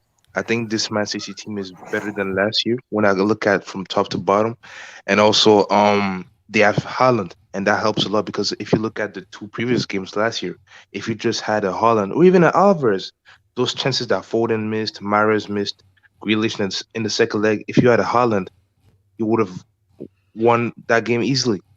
Like the first leg, it should have ended like 8-3 or something like that if they were clinical. So, but Real Madrid, UCL heritage, and it just takes a little bit of hope for them to seize it away. But I believe Man City will get it. It will be close. The first leg is going to be close, but I just think that when they're going to go to the Etihad, Man City are going to unleash. Yes. And okay, now HH man, you're too desperate, man. You're too desperate. Yeah, no, I know. And AC Milan and Inter. Inter been really good in cup competitions this year, so it's tough, man. I cannot call a winner on that one. Wait, Barry, are City winning the treble? It looks like it because I ain't trusting Man United to stop them in the FA Cup final. Man. Hold on, let's trust in those guys, man. Yeah, I ain't doing that. Wait, let me hit the dose, and I'm going to come to Jay. So let me hit this Dubinsky. Abrit's fair. Thank you for the dog, man. Abrit's fair. Ensa are in good form now. Lakaka, good form now. Now, I don't want to jinx him. Abrit's fair. I don't want to jinx him. My dream scenario is for Lukaku to score the UCL winning goal. Since I've just said that, I've now jinxed him, so there is a 0% chance of Lukaku doing anything in this UCL. So there we go. It is what it is, man. So I will screw them over. Inter are in the Coppa Italia final, Cup merchants. Inter are very good at the Cup. They're very good in Cup competitions. But look, see, do you know what's also weird? I think Ricardo's right. Inter are most likely to beat AC Milan to make that final. But I believe I would have more hope for AC Milan doing something in a final than AC Milan in that final. That's my. Yeah, I agree with that. Thank you for the dog. If Real Madrid beats Man City again, I can see Pep being desperate enough to bring in Messi, just like he forgot his philosophy to bring in Haaland after last year's loss. If Pep wins the CL with Messi. So if Messi wins the Champions League with Messi again, would it count? No. How is Messi going to win with Messi? The question is, What Messi if he does back-to-back Champions Leagues? I'm saying if Pep gets Messi, any UCLs you win will be void. Wait, but hold on. If Real Madrid wins the UCL again, do we have to talk about Botox 38? Do we need to have a convo about him? Ricardo, relax. Ricardo Achitzes, relax. Botox, man. Relax. Botox 38. No, man wants to serious leave combos Saudi. need Where to is be he going had, to man. go to, please? Serious combos need to be had if they go This back. team qualify for Champions League next year. We'll talk 38. No, I'm serious, bro. I know they weren't in the Champions League this season. Barry, that's crazy. Barry, That's a good question, Barry. I didn't do that. It's just Barry, you can't call it. They gave the nickname. Okay, no. My thing though is if Real win it again, then Botox 30, it's like it is in question. But look, guys, can we just be honest here? No BS. Depends. The winner of Real City is winning the UCL. Let's all be agreed. No, not like they are. But if AC Milan makes the final, I'm putting my money on my boy Maignan, you know. Big Mike. Yeah, but he has to save like 300 shots on something. Okay, Jesus, what are you saying? The fuck? Jesus, what are you saying for both of these games, man? Yeah, I'm favouring Man City and Inter Milan because Inter Milan. Wait, hold on, Jesus. Oh, so we're gonna have a City Inter UCL final? Yeah. What do you mean we're gonna have it? They're in the semi-finals. Why are you Well, it shocked? hasn't happened yet, but it's most likely, yeah. I'm telling you, it's gonna happen. I swear to God, if it was, man, I don't understand this. I mean, Well, you want Man City in the final. You know, Inter Milan might win. Okay, Jesus, who screwed up this whole UCL draw? Yeah, but Chelsea can make it next year. No, hold on. Who screwed this up? How is one side of the draw so top heavy? I'll be honest. I'll be honest. So what kind of UCL? Basically, whatever UCL final we have is like, okay, well, let's just hope and pray that, man. Wait, best case scenario for HH. Oh, please, I don't want to hear from you. No, hold on. Nah, hold on. Let him cook. If AC Milan win, that's the best case scenario for you in all your narratives. Ricardo, listen. So what I'm saying, I sacrificed everything for Cristiano, which is why I have been taking multiple L's, so forth. So there is a zero. You know what zero is? 0% chance of either AC winning or Lukaku scoring the UCL winning goal. Ricardo, it's over.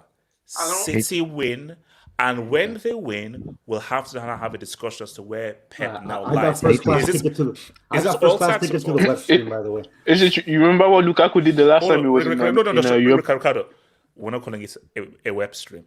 Yeah, we are. We're not He literally conquered football, man. Okay, hold on. Okay, let me ask an objective question here. I know I'm biased, but because it's been 11 and so forth, do I have to call it a web stream? Yes. Of course. No. Call it a guys, WAP that would be stream, the ultimate. That would be the HH. ultimate. Call it a WAP stream, HH. You gotta call it a WAP stream, bro. Zeman, I just checked. Zeman, I just checked the odds. One second. Wait, hold on. A what? One second. Okay, no. Good, please stop. Hey, yo! Wet ass Pep.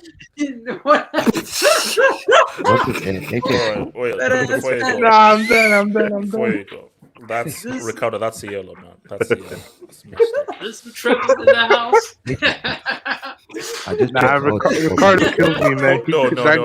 Hold on. Z-Man, did you just say that? Is there a treble in the house? That's crazy. Sorry, Guled, I'm sorry. That's a yellow. Guled, go. Yeah. I just checked the odds because I tried to listen to you for Man City to do a treble. If you put £100, HH, you know how much you get back? How much you get back? £300. You see, it's not even worth it, man. That is exactly why I am not really sure this will happen. Because everybody's expecting it now. HH, which means everyone thinks they're the favorites to do the treble.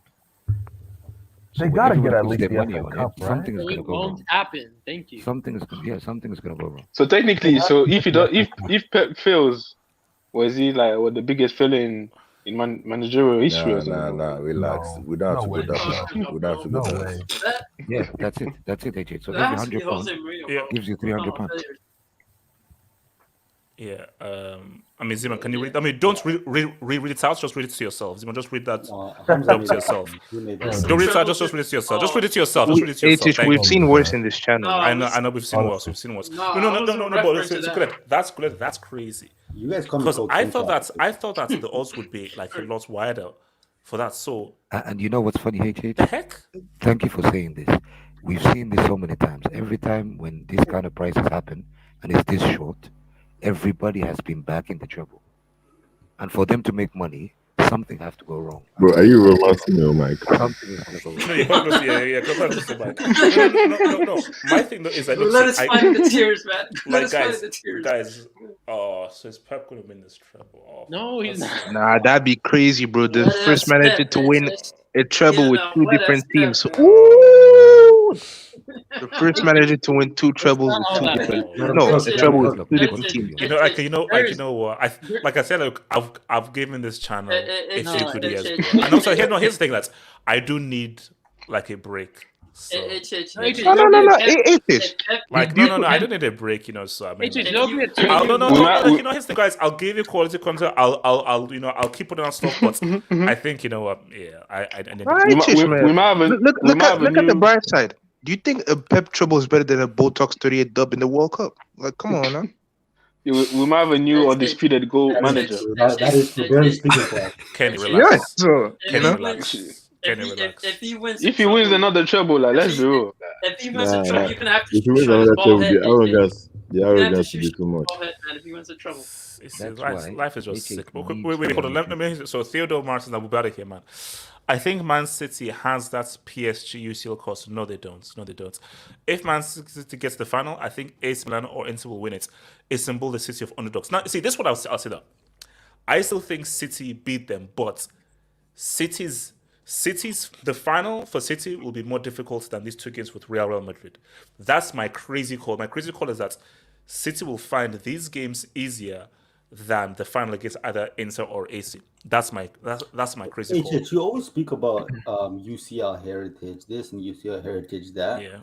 Yet you have Pep and Man City having you shaking your boots like you're so scared. That UCL heritage does not work, man. It's over. Man's is trembling. Yeah, bro. Look, guys, on, well, man. Just it give is it what up. it is. So, guys, shout out to remember, guys, this will be on Spotify, Google, and all that stuff. Remember, Can you pull Monday up nights. J2S's Is picture? he going to be in camp? No. Pull up J2S's picture and pull up mine. All right, so Joseph's picture is of Cristiano kissing a World Cup. Oh my god. Which is harsh. Why Nah, Cristiano this kissing is a World Cup? horrendous. This is ugly. And Ricardo, for the people listening, is the Messi World Cup picture. And there's Cristiano, Piers Morgan, Speed, and I think the Indian cricketer, I believe. So, There's all right. nacho cheese as well. But no. Couldn't you at least put a Portuguese shirt? It looks so weird. No, that's not. That's what makes it even funnier. Is that it's with an Argentine shirt. That's what makes it even funnier. So So guys, so remember, guys, Monday night's hangouts for the members is happening. This will be on Spotify, Apple Podcasts, and Amazon Podcasts. I remember Monday nights is our UCL preview, special UCL preview happening on Monday night evening. Pep, don't screw this up. United don't piece bottle. of all United time. don't bottle Peace top out. four. Go Suns, Peace man. out. Peace out.